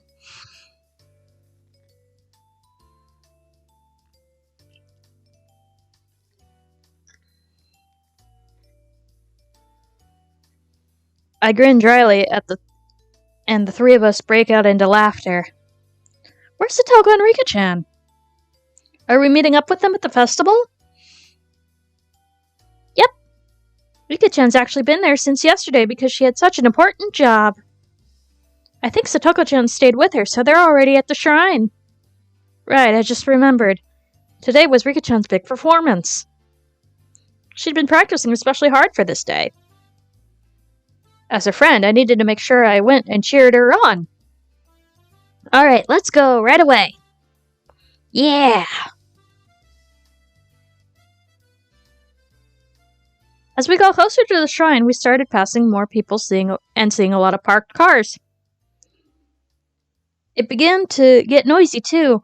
I thought I could hear something like a Bond dance song. Without being able to restrain my impatience, I dashed up the entire flight of stone stairs. Hey, Chikun, you're going too fast. Wait for me. Man, Kitchen, you're such a little kid. Whoa, shrine grounds. They were packed with people.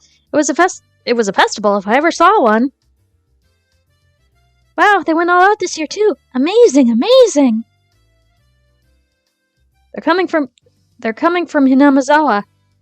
Huh? The bedridden old man from the Kimiyoshi branch family is here too. I think that old guy went home from the Watanagashi last year and stayed in bed ever since. Yeah, there are a lot of villagers here that I didn't really know. And they must have all been pouring in just for today. Oh, it's Satoko-chan! Hey! Oh, if it isn't everyone! Yes, hello to you all! Yo, Satoko. There are a lot of people here today. Don't get lost in the crowd, okay? Who do you even think you're talking to? Satoko, too, seems somehow energetic. Of course, I'm the same way. Huh? Where's Rika-chan? She still has free time, doesn't she? Rika was giving her respects to the mayor and the other important people. She shall come before long. I see. Rika-chan is the shrine maiden of today's festival, after all. It's probably a pain for her to say hello to all the elders. It really is a pain. Hello, everyone. How? Rika-chan! I want to take you home! Rika-chan wore an immaculate shrine maiden outfit that looked fresh off the shelves. It was a perfect fit for her somehow mystical appearance. How does it fit? It's not too long, is it? My grandma gave me some safety pins just in case the sleeves are too long. It's alright. It's really comfortable.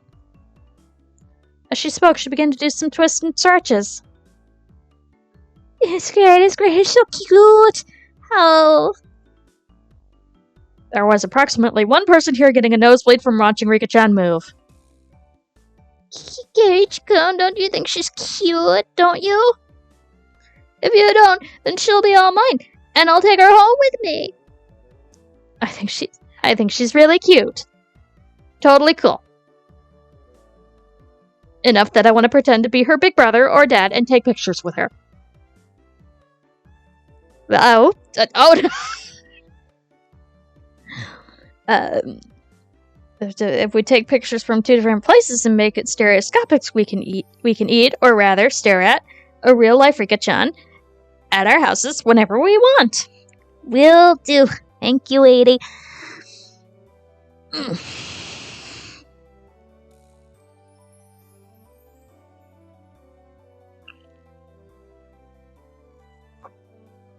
Thanks for all the health checks, everybody. It really does help when I'm doing all this reading. Oh, that sounds great.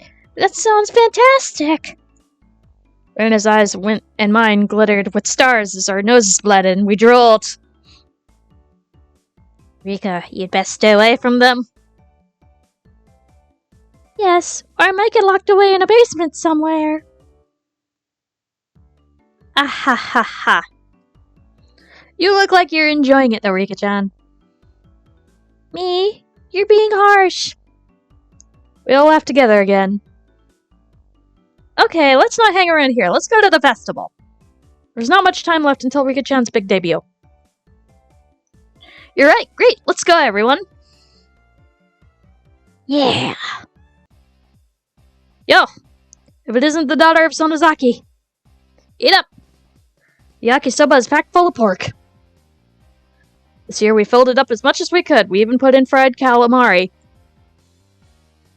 Gotcha, old-timer. The yakisoba this year looks quite an achievement. Yakisoba. You have squid too. You put a ton of time into this, didn't you? Wow, it's tasty. It's tasty. Yeah, the squid is delicious, but the aroma is just fantastic. It wonderfully compensates for how soft it tends to be. This is a delightful amount of squid and pork in here too. Yep, not bad at all, I say.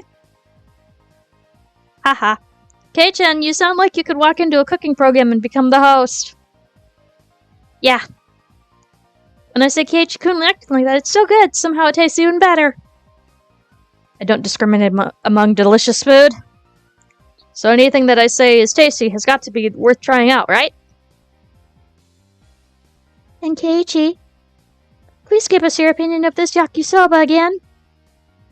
Do it in 2 words.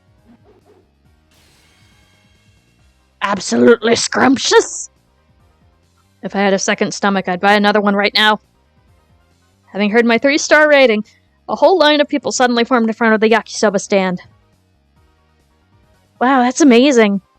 Kei-chan said it was so good, and a little crowd started to form. Not bad. It was nothing to brag about, but I still decided to stick out my chest and point and put on airs. Mm-hmm. Oh, is that so? Then perhaps I shall try it out. Mister, could I perchance... Oh. Let's see. Market... Oh, hello! Welcome in! Up, nope. Begone, bot. Gone. Thank you. Thank you for the use of your sword. I shall report them later. Good job, Weedy. Thank you.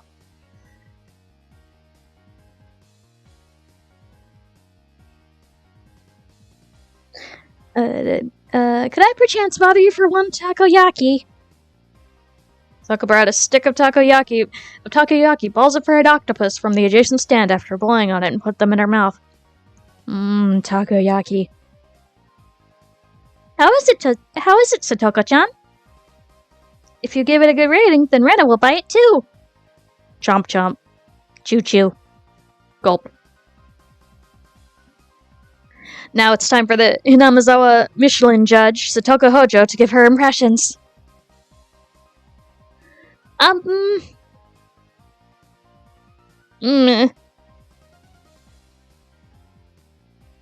she was all for it a moment ago, Satoko hesitated to give her thoughts.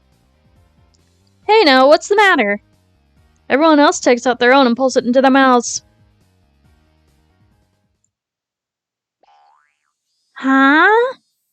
Rena got... Ooh. Not saying that word. Mine's bad, too. There's no octopus in it.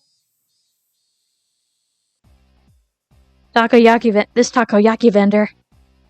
Could this be some sort of summer festival only octopus-free takoyaki stand? An evil takoyaki stand that skimped on the octopus because they figured it would make them good money today. Might have some. Yeah. It's pretty good, considering there's octopus in it. Hello, sweetie. How am I supposed to explain that this octopus-free takoyaki is any good? Everyone wondered about that. Our quizzical looks seemed to be drawing equally dubious stares from the people in line. Or how about this? Takoyaki without any octopus is really healthy. And even people who don't like octopus can eat this delicious takoyaki. After hearing that, several surprised guests left the line. It had the exact opposite effect. Alright then, I'll give it a try next. Self-inspired take on takoyaki in which you can clearly taste the simple flavors of the flour, green onions, and pickled ginger. The unaffected taste is bolstered by the absence of octopus. Hello, kitty. It wasn't half bad after hearing there's no octopus in it caused even more people to leave the line. Rika-chan, any good comments? You can be honest. 400 yen is too much for this. Ugh. That was too honest. Even more customers left the line, dealing a lethal blow. There were other takoyaki stands around, after all. Well, I mean, we might not want to be doing this. Hey, Satoko? You started all this, so you give it a great big turnaround. I cannot do it. How do you expect me to lavish praise upon takoyaki without any octopus in it? Ugh, you idiot.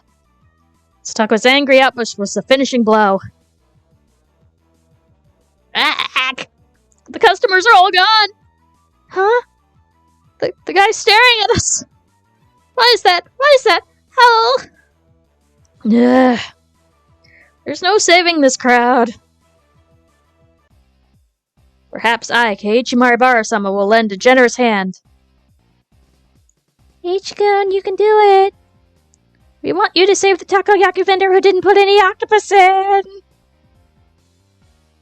Don't smile as you say something so bitter. Alright, fine. This may be the only chance you'll ever get to see a pro at work, so watch carefully. I shoved the stick of an octopus-less takoyaki and crammed it into my mouth. As before, there wasn't any octopus in it. But Mion had some of it. Had some in it. That was the important point. Man who runs this takoyaki stand, he truly loves takoyaki in every meaning of the word.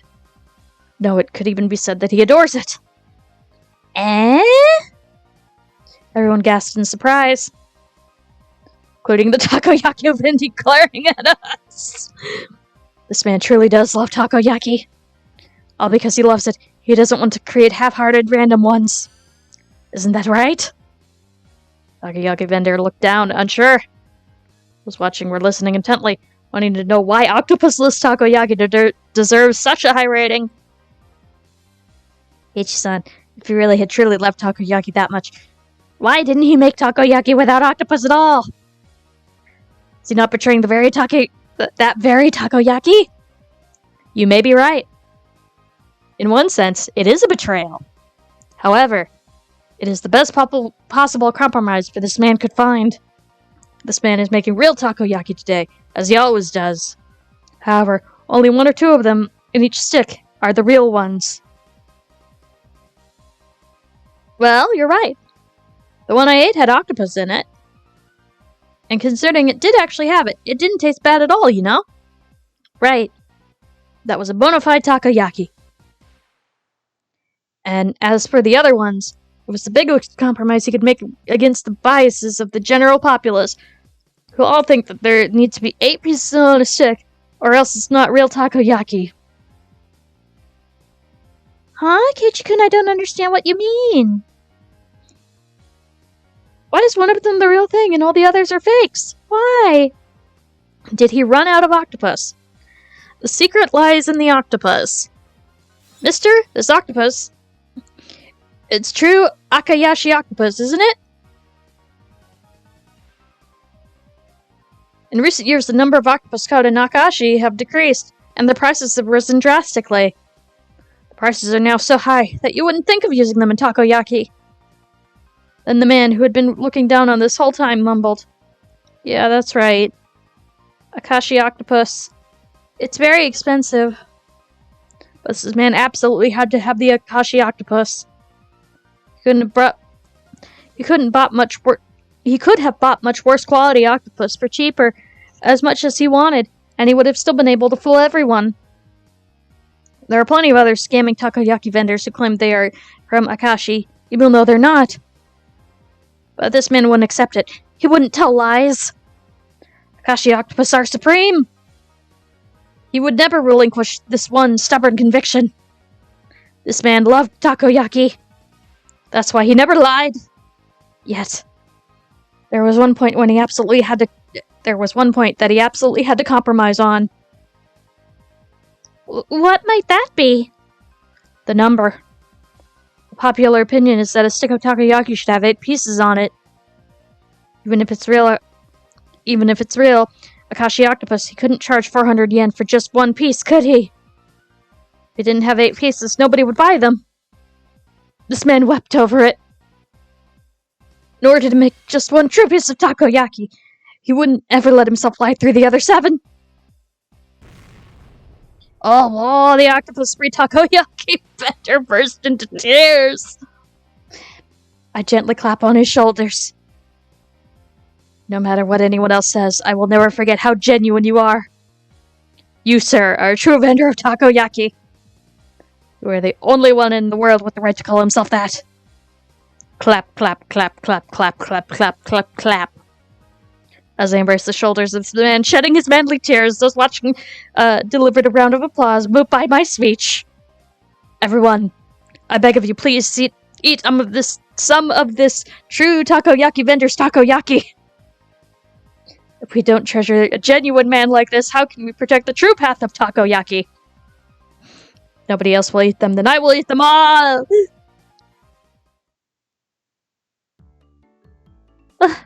Everyone watching is lining up. H-kun, you did it! You did it! I think there's more they thought. Kei-chan's perhaps again, this speech was interesting rather than the takoyaki actually looked good.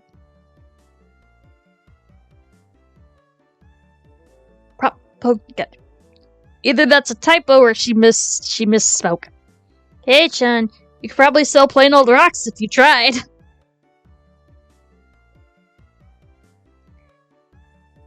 You would go over well at the entrance of the Akihabara station. Rika, I have never heard of this Akihabara. Where is it? Absolutely stunned at my successful pitch, the guy manning the stall next to this one called out to me. Hey, you guys, do that for my sweets too! Great. You all get the gist of it, right? It's your turn this time, Rana. Okay, I'll do my best. Oh, when apricot sweets are cold, they're very, very good. The apricot is sitting so quietly and nicely atop the syrup. Oh, it's so cute. I want to take it home. Oh. Looks like she lost herself midway through. But a girl giving such a natural praise in itself is bringing in some customers. A line was quickly forming behind Rana.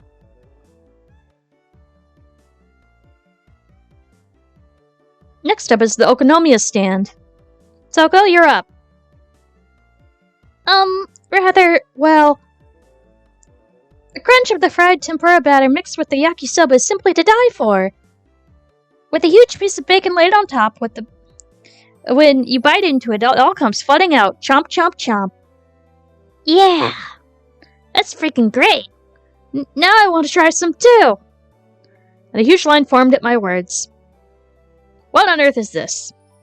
So basically, all these onlookers are just following us around to all the stands. When people hear about food from others and they then try it for themselves, it tastes a lot better than it normally would. So that's it. Even Rika-chan was gorging herself on the food, getting sauce on the bib she'd put to prevent her shrine-maiden outfit from getting dirty. Nice. The older guys are getting into it too. Okay, Kei-chan, which one should I do? Right, Mion? You go to the stand next to that. Show them the depths of your power. Huh? But Kei-chan, the stall next to that is... Whoops. Goldfish scooping stand. Bit out of our element. No, as club president, I won't flee no matter who or what my opponent is. Let's get started. I look forward to the splendid performance, Mion-san. Alright, thank you. Alright.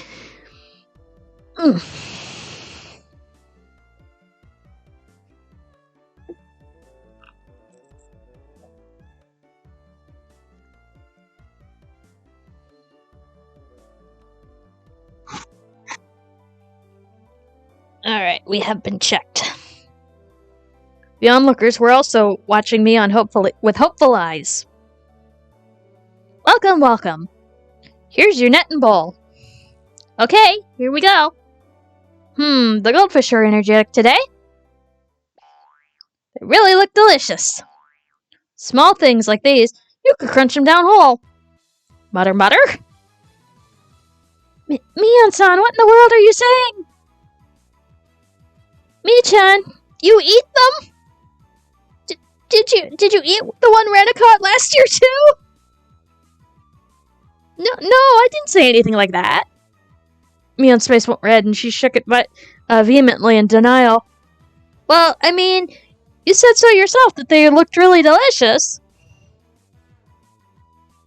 Yes, you did indeed say so. My sister is omnivorous. She eats anything that can go into her mouth. If they taste good, then maybe I'll try one next time.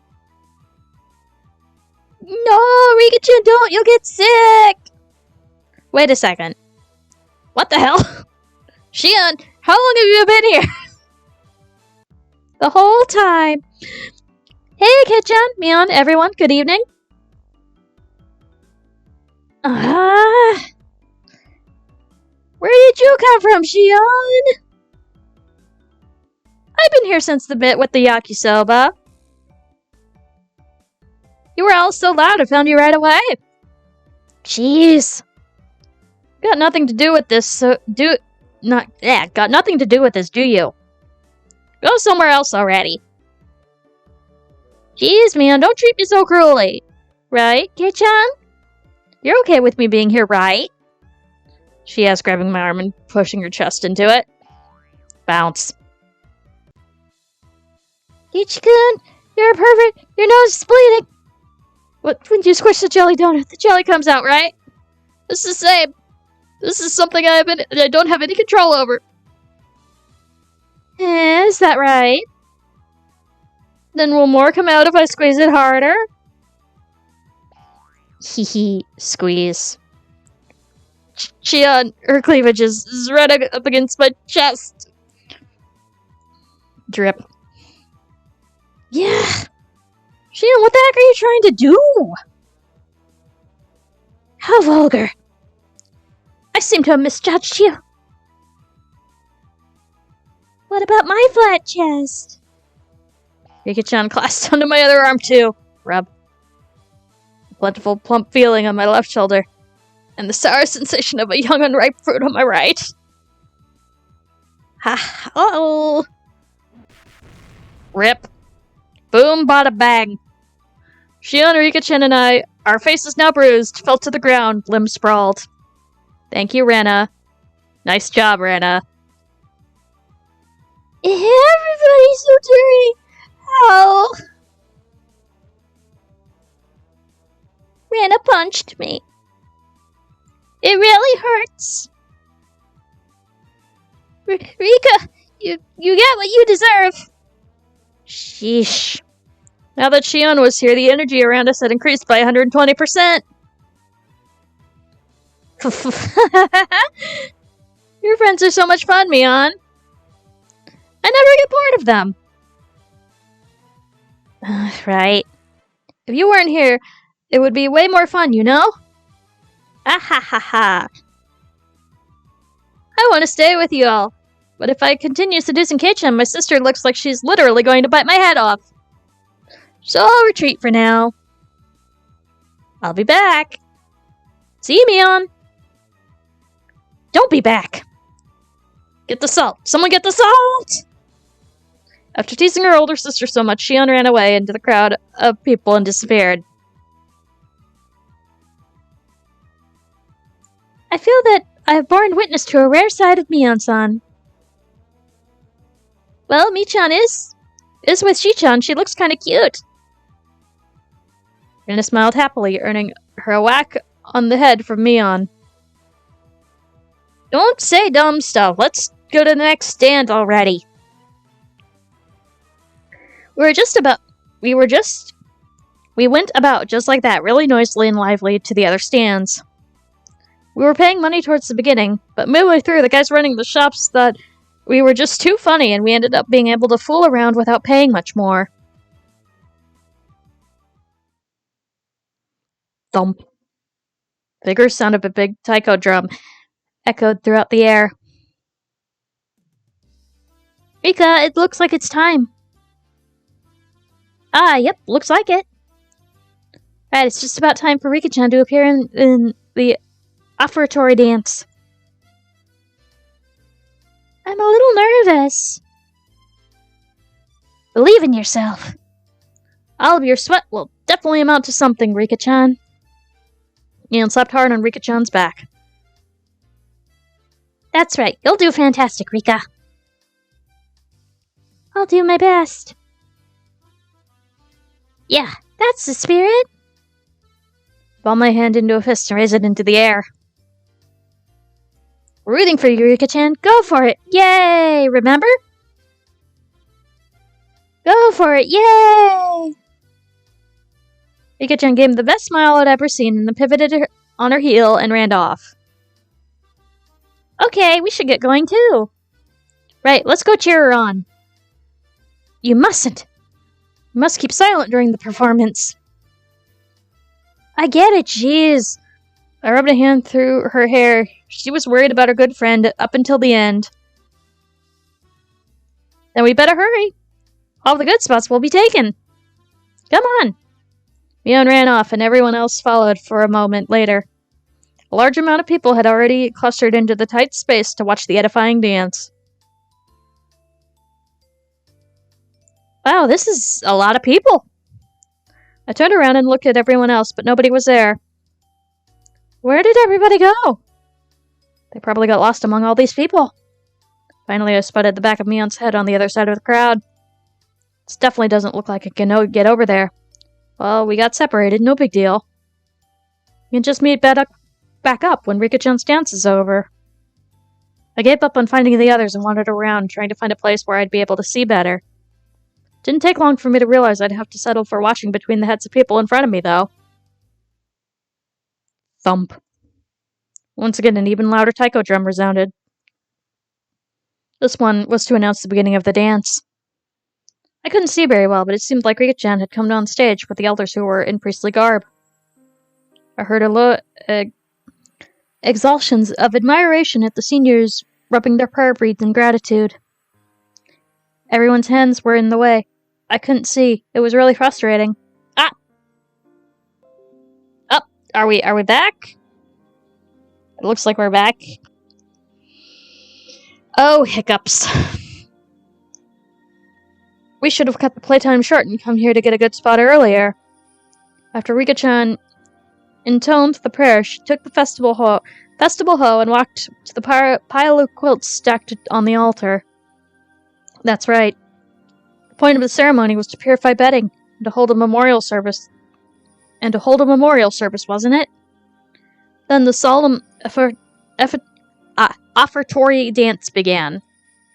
She had practiced using a mochi pound mallet. The awkwardly shaped festival hoe Rika-chan held seemed really heavy. Back and forth and down. It was doubtlessly difficult even to lift in the air, but she sweated and waved, raised and dropped it again and again. She couldn't just deal with it and do it grudgingly. As a shrine maiden, she needed to retain the dignity and solemnity present at the festival. There must be a ton of pressure on Rika-chan's shoulders right now. Damn, why am I cheering on from a place I can barely see her?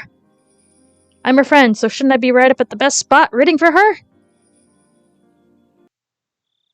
Hey, Chan, over here. Someone tugged lightly on the back of my shirt collar. It was Shion. She beckoned me outside the crowded ring of people. She had a mischievous... Hi, Liv! How are you? How did the fic writing go?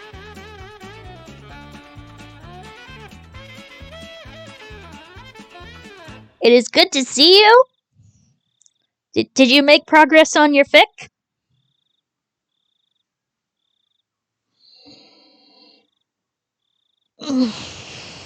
Oh, good. As I know, drafting, a lot of the times for me at least, is a battle of, oh, I wrote a sentence. A couple minutes later, well, I hate that sentence. She had a mischievous grin on her face. And I took it as she was saying she knew a good place nobody else knew of. Shion, what's up? I'm in the... Oh, no. Oh, no. We're flipping again. We might have a hiccup.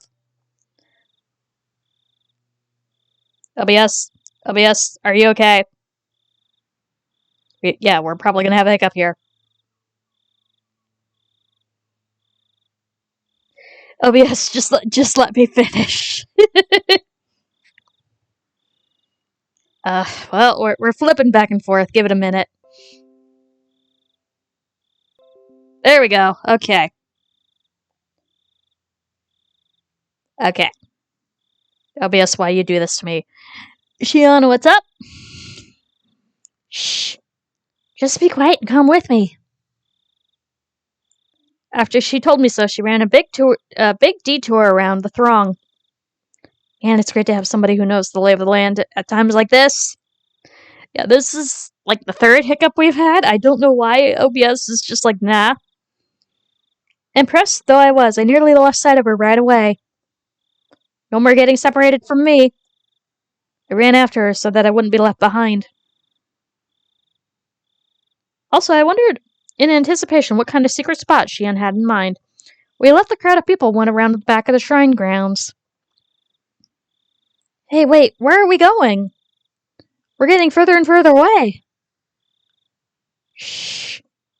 Just stay quiet and follow me. You'll understand soon.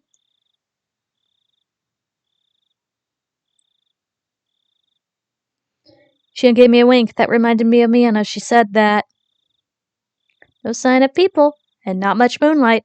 It was dark. We had gotten pretty far away from the crowd of people at the shrine grounds. How are we supposed to see Rika-chan's dance from here? I see. There's some high spot around here, isn't there? Like a rooftop or somewhere we can look down at, right? What? Why do we need to climb onto the roof? Well, how else are we supposed to see Rika-chan's dance? Did you really want to see Rika-chan's dance? Hey, Chan, could it be that your strike zone is really low? I don't think we're understanding each other here. Weren't you going to show me somewhere where I could see Rika-chan's dance from easily? What? Who made that promise? Ugh. What is going on? Why me? Why do I always misunderstand Shion? Is it my fault? Am I just reading the wrong things into it? Then why did you call me all the way out here? With an expression that indicated she wasn't fooling around, Shion pressed her index finger to my lip and said slowly and quietly, "This place is a dark deed, empty spot. This dark, dead, empty spot. You can't see it from the festival grounds, and now a male and a female of the same age are all alone together." Eh? Could this be? Shion, she's not planning something crazy again, is she? I believe you're gonna get seduced, Keiichi Maebara. Shh. Look over there. See? Shion whispered, pointing into the dark underbrush. And that's when we saw two figures, one male and one female.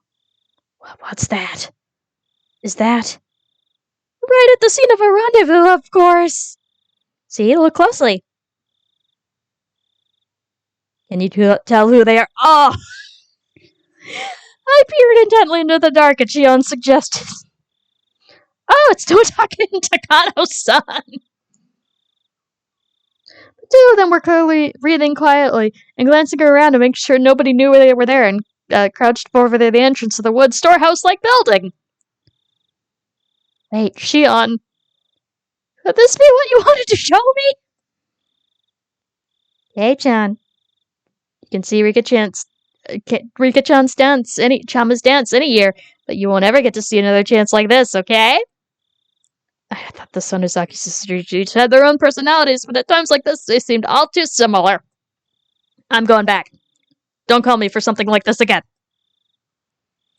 If you move now, they'll see us. At our noisy argument, Takano-san suddenly turned around. Oh my, who might that be? We held our breath and tried to wait it out, but it seemed like Takano-san was actually aware of our presence. Shion and I exchanged glances and then gave up and climbed out to the front and behind the bush.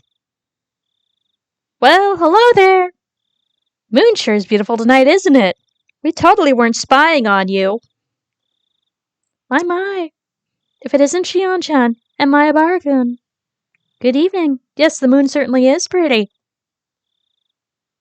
Wait, this Keiichi-kun, you sure are smart, you know that? Having a secret date in a place like this. Then I guess we accidentally interrupted something important. Ah ha ha. You're the ones who were meeting up secretly. Tomatake-san and Takano-san laughed to themselves, and it got on my nerves for some reason. Wait, so you two weren't having a little rendezvous then? Oh, of course we weren't. Oh, I don't dislike that kind of romance. Hee hee hee. Unfortunately, this wasn't the location of the rendezvous either of you would want to see. Sorry for not living up to your expectations. If that wasn't a rendezvous, then what were you doing? Tomatake-san, you were just messing around with the padlock on the door just now? Huh? After she said that, I looked at the two of them again, and I definitely saw it. They were hunched over in front of the warehouse door, fiddling with a pretty heavy-looking padlock. Guess we've been found out, huh? You were trying to break into the warehouse. But don't tell anyone, alright? Don't tell anyone? Are you thieves or something? I demanded unthinkingly, just because of how absently Tomatake-san was grinning. Nah, never. Thieves are people who steal things, right? It's not likely we're trying to take anything out of here. I see. Then why were you trying to unlock the door? This is the forbidden storehouse for the ritual tools. Yeah, spies. They say only the Furude family and a mere handful of others are allowed in. Forbidden storehouse? I took a few steps back and looked at the entire warehouse. Certainly looked like one. What? It certainly looked like one built removed from any signs of people, almost as if it's a secret. It was filthy, revealing how little it was, if ever opened. And it was built to be durable, giving a strange, overpowering impression. Now that I look at it more closely, it certainly was different than a normal warehouse. This place. They're called ritual implements. Basically, this is the warehouse where they store such tools used in rituals. Well, more accurately, maybe it's a temple where the implements are enshrined. The ritual hall Rika was using for the offertory dance was inside here until today. Of course, if anyone from the Furude family enters, and anyone but the Furude family enters, they bring impurity onto it, so absolutely no one is allowed a single step inside of it. It's sanctuary. Shouldn't we absolutely not be coming to a place like this, then? However, Takano was wearing a childlike expression, an innocent smile at best, and a terribly cruel grin at worst. I told you I was researching Hinamizawa folktales and legends out of an interest in them, didn't I? A lot of the answers to questions I'm curious about are hidden away in here. I've waited all this time until today for this chance. Chance. Everybody's eyes were fixed on the dance at the shrine grounds today. This was the ultimate blind spot. I see. I didn't know you had lockpicking skills, Tomatake-san. Stop it. I don't want to be doing this, okay? Sorry for taking you along with me, but this was all thanks to you, Jiro-san. I really am grateful. Sheesh. It's the only time, understand, Takano-san? I won't be stinking into places like that. I don't want to be stinking into places like this. Hee. You really are a good person, Jiro-san. Clink. Tomatake said, "Son, undid the padlock and placed it to the side. It's open." Thank you. At long last. Takano-san gulped with an unusually excited air about her. She gave a heavy door a shove. The sharp smell of molten dust floated up from the gap in the doors. I claim curses didn't exist, but in this situation, I could believe in them. If we went into such a holy place with our shoes on, it feels like we would be punished somehow. How about it? You're accomplices too. You came all the way here, so why not come and take the tour? It'll be a little field trip to the Museum of Precious Cultural Artifacts that were concealed in the secret history of Hinamizawa. And it's only open today. Hee. We're not accomplices or anything. Aren't you interested, though? Come on, let's take a peek. Shion said, predictably linking her arm with mine. But we definitely shouldn't be doing this. This is a holy warehouse, isn't it? You said ritual implements, right? I really feel like we should go in. Or we shouldn't go in. I'm part of the Sonozaki's family, so I have a good guess as to what we'll find in there. But I want you to see it too, Kei-chan. You want to show me something? I thought it was just a ploy, but Shion's eyes looked entirely serious. Of course, she was the sort who could lie with a straight face. Of course, I was an average boy too. My curiosity was at least twice that of a normal person. Sleeping forbidden treasures, never to leave this warehouse. Chances like this don't come around too often. If I had to choose, then I want to see. Until the locked door opened, though. I don't know about this. If you're not interested, Kei-chan, then you can leave now. I think you'll wonder about this later, though. Tomitake-san spoke after listening to our discussion, himself having sat down on the stairs to take a short rest. I'll keep watch here. Go in and check it out with them. I'm not too interested. But I might be pretty interested for a young guy like you, Kei-chan. Foof. He said, laughing mischievously. There's no ill will in his laughter. Tomitake-san, do you know what's in here? Kind of. Takano-san told me all about it. Must be a pain to have to go along with your companion's unique hobbies, huh? Tomitake-san didn't answer that, only responding with a pained smile. Takano-san had the kind of scary air about her, like she'd drop absolutely everything else for something she had an interest in and go straight for it, but Tomitake-san, on the other hand, seemed like the gold standard for what a normal person should be. Having him tell me so frankly to go check it out suddenly made my guilt feel lighter. Okay, but just a little. It's not all that interesting. I'm leaving.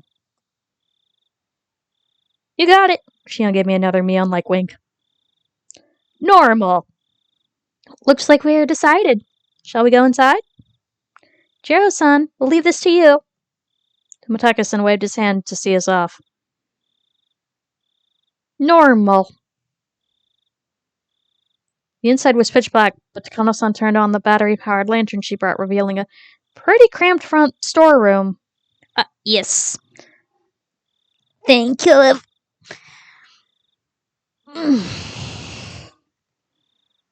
We're probably not that far from the end of the chapter.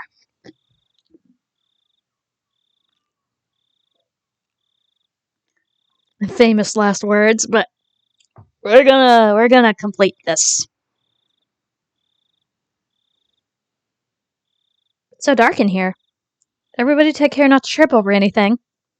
Weren't you supposed to be, on guard? I appreciate the concern. Okay, doorman, keep a good watch. We're shutting the door now. Takano-san smiled spitefully, as if leaving Tomitake-san out of something fun, and began to close the door. And, alright everyone, have fun. Have fun in the murder basement! There was a low, heavy, loud noise. We were completely cut off from the outside world and covered in silent darkness. Takano-san's lantern was the only light we had. It'll be fine. It's an outdoor lantern with backup batteries inside. It won't go out or anything. Looks like Takano-san noticed my uneasy expression. I couldn't help but blush a little bit and avert my gaze. Deeper inside, there was a heavy and old but sturdy door with a solemn decoration on it. It was the last door sealing away what was within. Strange how it's an antechamber even though it's a warehouse, isn't it? I believe it's set up that way so that you open one door at a time, never letting the room with all the tools be seen from the outside. Takano-san explained this, awfully impressed by the construction. But still, it's really dark in here. Huh? That over there, isn't it? I spotted a circuit breaker hanging up from a clump of wiring clumsily attached to the wall. Oh, here is the light switch or something? I flipped the biggest switch I can find and see click, pitchback room was illuminated by an old bare light bulb. Everyone scrunched up their faces at the sudden strobe-like brightness. Don't! Before she even finished, Shion slapped my hand and flipped the switch back. There was another loud click, and the room returned to darkness, with only the lantern for illumination. How? You can't, Kei-chan. You snuck in here, remember? If you turn on the light, it might give us away. Scolded by Shion fairly harshly. Looked like she was worried about whether someone had seen them from the momentary light. It's alright. It was only for a moment. Kano-san remained in a relaxed adult. It seemed like she was confident she could talk her way out of it if someone did see us. Let's go in. Here we go. There. An even heavier door opened, and this time it wasn't just the dust that came out of the air, it was also a nasty smell. One smell was like opening a dust-filled cupboard in the back of a kitchen that hadn't been opened in years. The other smell was a nasty one. It was hard to explain, but it was like raw. It was like the raw odor in a fish market. From how the sound echoed, this room felt far larger than the first. Kano-san held up her lantern, revealing the contents of the expansive room. Whoa. At the back of the storehouse, right in the front of us, was a Buddha-like, holy object standing and looking down at us. Taken aback by its unseen force lit up by the slender beam of the lantern. That's the guardian god of Hinamizawa, Oyashiro-sama. It's far grander than the one at the shrine. Oyashiro-sama. So this is the spirit protecting Hinamizawa. The one guarding the holy land of Hinamizawa from the impurities of the outside world. The one delivering punishment after punishment upon those who attempted to sully the land of the dam construction. It looks like there are far more tools stored in here than I thought, but... This is so sad. None of them have been maintained. How unfortunate that they're in such a state. In the dim light, I could see a lot of strange objects lining the walls, ceilings, and shelves. Kano-san, speaking as if in a trance, was infatuated by the various implements filling the dark room. They weren't very festival-like or traditional, but instead they were more like the workshop of a blacksmith or a carpenter. There was a lot of large wooden metal tools packed in here. Putting it bluntly, it was all pretty boring stuff. I'd imagine there would be more artistic things from the Heian period, but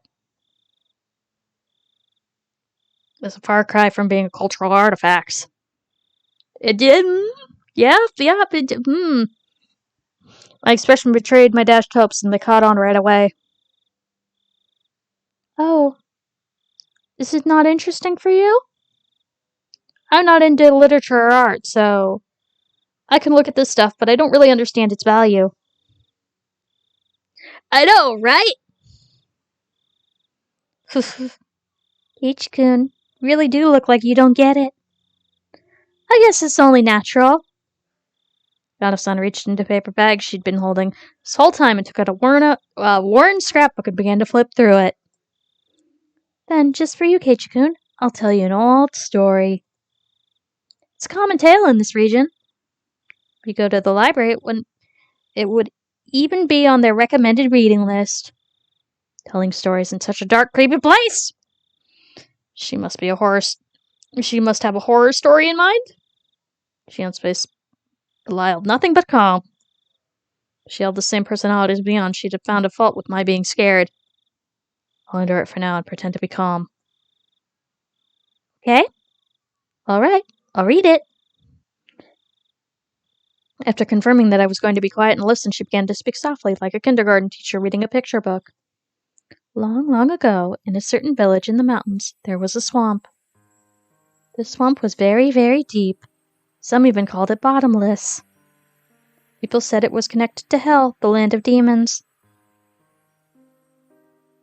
The rumor said it was deeper than the ocean, and that anyone swallowed would sink into the underworld, a bottomless swamp. The name was Onigafuchi. Wait. I thought back to the story I heard yesterday about the sacrifices sinking to the bottomless swamp. Could this be the swamp she was talking about? So then, the village was Hinamizawa, right? You catch on quickly. That's right. Though it was called Onigafuchi Village at the time. Onigafuchi Village. It's pretty in Inauspicious name. Looks quite the image, doesn't it? I hear that the name was changed in the Meiji period. The name of the swamp connected to hell was called Onagachi, which meant the demon's abyss. And the true name of the village, Hinamazawa, was Onagachi Village. The village belonged to the abyss, or to hell, in other words. They lived their lives worshipping the swamp, said to be connected to it.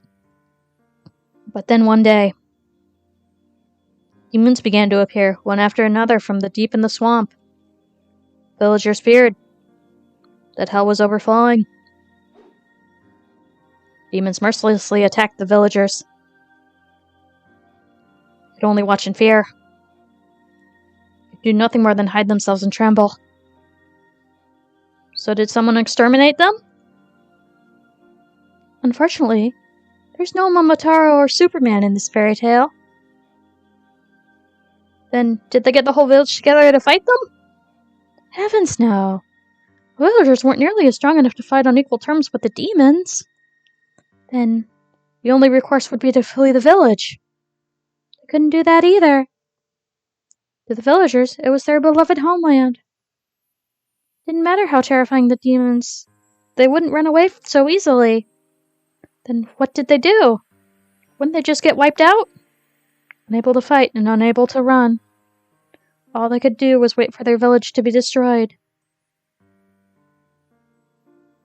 Then when everyone had lost hope, their god, Oyashiro-sama, descended unto them. I see. So Oyashiro-sama came down from the sky and beat up all the demons then? You're such a boy, Kei-chan. You always jump straight to the force, using force to resolve things. Shion sighed a little annoyed. Embarrassed, I held my tongue. The thing about Oyashiro-sama, he wasn't a violent god who beat them up, like you're saying. He was a kind god filled with love and benevolence. The strength of Oyashiro-sama descended from the heavens and couldn't be compared to that of the demons. They didn't even fight, they simply prostrated themselves before his radiant authority. Oyashiro-sama urged them to go back to hell from whence they came, but the demons wept and challenged him, saying they could never return. The world of the demon too has harsh commandments. They claimed they had been banished from hell. Demons, who didn't have a place to go in either hell or in the human world. Of course they were at fault for attacking the village. They deeply reflected on it and were sorry. As the villagers conversed among themselves, little by little they came to pity the demons and, after taking up with everyone in the village, they decided to live alongside them. A lot of fairy tales have them being exterminated or driven away, but you don't often hear the one where they live in peace. You're right. Demons are supposed to symbolize all evils. A story where they decide to live together with humans is certainly strange. When the demons first heard of the village invitation, they doubted their ears. Tsurn burst into tears of joy. The village had given them a place to live. Said that the payment in the good deed, the demons shared their many kinds of power and secrets with the villagers. Oyashiro-sama was very pleased with this happy exchange. He gave the demons the bodies of humans so that they would be indistinguishable from the villagers. He himself decided to stay on the surface and watch over the everlasting peace between them. A land which man, demon, and god lived together. I thought the word demon was a noun meaning evil that needs to be exterminated. A god may have mediated for them, but you don't often hear happy endings like that where both sides live in harmony. I see, I guess this is kind of interesting. Although the normal fairy tale ends there. It was revised quite a bit during the Edo period into a much longer story. After that, the humans and demons intermixed, and eventually there was no difference between them. So the demons ended up disappearing? No, not at all.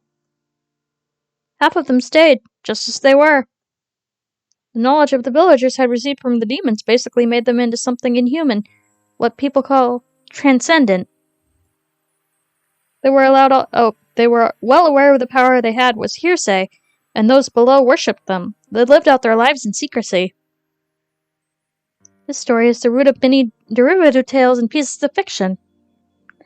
It's the foundation, I mean. Basis. What do you mean by root? She means the part about the villagers having demon blood. What I mean is, all the legends forming around here are based on the premise that the villagers are descended from the demons. There was a hint of amusement in Shion's face as she said that. It's like she wanted to say that, too. That she, too, had demon blood in her. Is there any proof to that, though? Maybe it's somehow rooted in the historical fact beyond just fairy tales. Oh, my Barakun, then do you believe that demons really did come out of the swamp and bred with humans? Well, it's not that I don't believe it, but when she said demon, she meant the ones from hell, but in ancient Japan, the word wasn't necessarily used to denote only that kind, right? Correct. More well-known use involves drifting foreigner territory, or drifting foreigner theory. As the story goes, Westerners who were shipwrecked in the nearby seas had such markedly different customs that they were often called demons. Japanese people were relatively similar in appearance to other Asians, but everything about those from the West were different. Their physiques, their faces, their skin color. In Japan, terms like red demon and blue demon evoke images, especially of Westerners. Lacking in skin pigments, Westerners would sunburn easily and turn red. Being fair-skinned, I think blood vessels appearing on their skin would look blue too.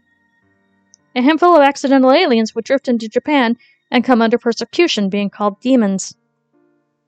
They would flee into the mountains to survive, then turn into bandit groups and attack villagers for food and the like.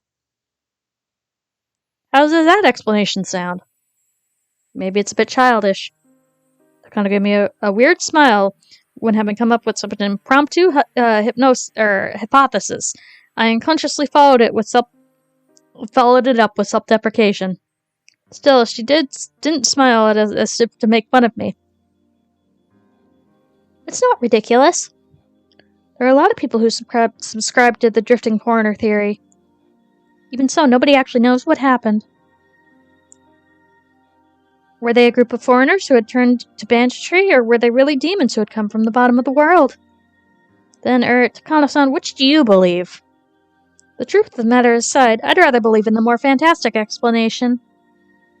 It's more fun that way, isn't it? Her answer made her sound like a wee bit of a romanticist. Here, I thought she'd reject unrealistic stories like that. Now then, this is where the fun begins. The kind of sun brought into her storytelling and waits for a moment as if to tantalize us. Huh? Suddenly, Shion looked around as something had caught her eye. Her head bobbed to and fro, like she was making sure nothing had changed. What's wrong, Shion? I'm sorry. Please don't worry about it. Shion pretended as though nothing had happened. Kano-san also made sure nothing had happened, and cleared her throat, and broached the next subject. I explained that half of the villagers have demon blood. Blood, they actually say. It's true, the blood's the kind of demon that eats people. Man-eating demons? That escalated quickly. That blood still runs through the villagers' veins. They say that sometimes the blood awakens from its slumber. Though the fairy tale had a happy ending with the humans and the demons living in peace, but it began to suddenly change into a brutal, bloody story. Well, they eat people. They say that every decade or so they can't help it, but want to feast on human flesh. Villagers can eat other villagers. The villagers can't eat other villagers. So when this happens, they're said to have descended on the human villages and conducted onikakushi. What's an onikakushi? Yep, nope. Feel free to nope out if the spookies are too much. No worries there. Broadly speaking, it's when a demon kidnaps someone, and when a person is demoned away. They said that the villagers of the Onagachi would overwhelm unfortunate human villages in order to kidnap sacrifices. Takano-san's explanation was plain and simple, but when I imagined what that must have been like, it was terrifying. They lost their human reason. The villagers turned into real demons en masse. They attack the villagers they loathe, in the dirty world of the masses below. Then they kill and eat their sacrifices. So they're no different from demons after all. What did Oyashiro-sama do? Wasn't he supposed to be staying in the village and watching over them? Oyashiro-sama knew about it, of course. Onikakushi isn't indiscriminate, and the villagers apparently never kidnapped anyone other than the sacrifices decided upon by their god. In the text, it's usually 1 or 2 people. A village inhabited by both humans and those both human and inhuman. It was like the heartwarming episode's colors had inverted like a negative film, revealing the painful and ugly truth. So on nights when they raided villages, they would feast on their kidnapped sacrifices, which is why the nights came to be known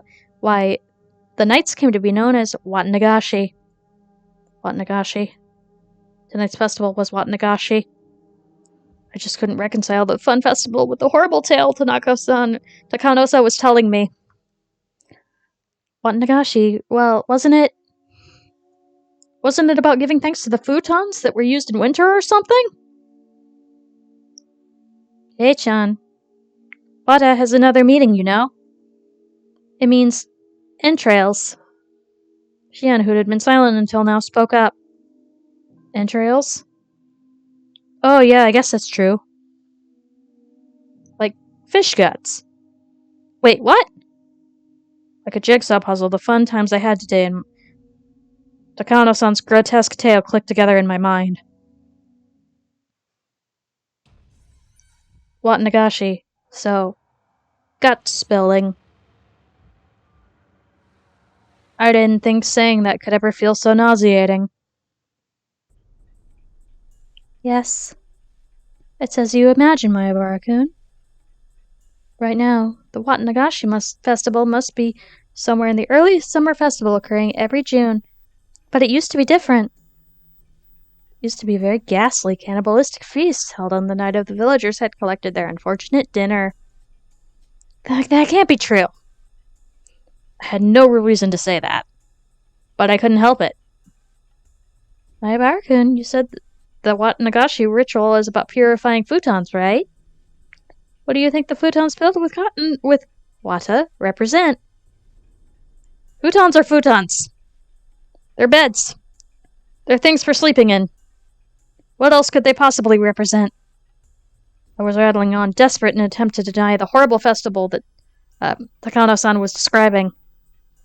Deep down, however, I found myself understanding all too well what she meant. Futons stuffed with cotton. The cotton represented entrails in both pronunciation and meaning, then the entrail-filled futon would have to be humans. Why don't you think back to the offertory dance Rika-chan performed? Did you know what she was doing up there? No, I don't. I didn't even watch the whole thing anyway. Shh. Hey, Chun, you're getting too worked up. She grabbed one of my ears, reminding me that this wasn't somewhere I should raise my voice. Even so, I still can't suppress the agitation I feel. Rika-chan was carrying a festival hoe. You probably realized it already, but that's not a hoe for plowing fields. It's a tool for dissecting human bodies. I didn't see the dance all the way through, so I don't know what kind of performance Rika-chan was putting on after I'd left. When I told this to Takano-san, she kindly explained Rika-chan's dance to me. To summarize what she said, after what I'd seen, Rika-chan would pierce the futons with the hoe, cut them open, and pull out the cotton inside. She'd cut the cotton out bit by bit at a time and set it afloat. That's the kind of ritual it was. Broadly speaking, it was quite the bombastic ceremony where they'd rip out the guts and throw them into the basin. And then the ritual was over.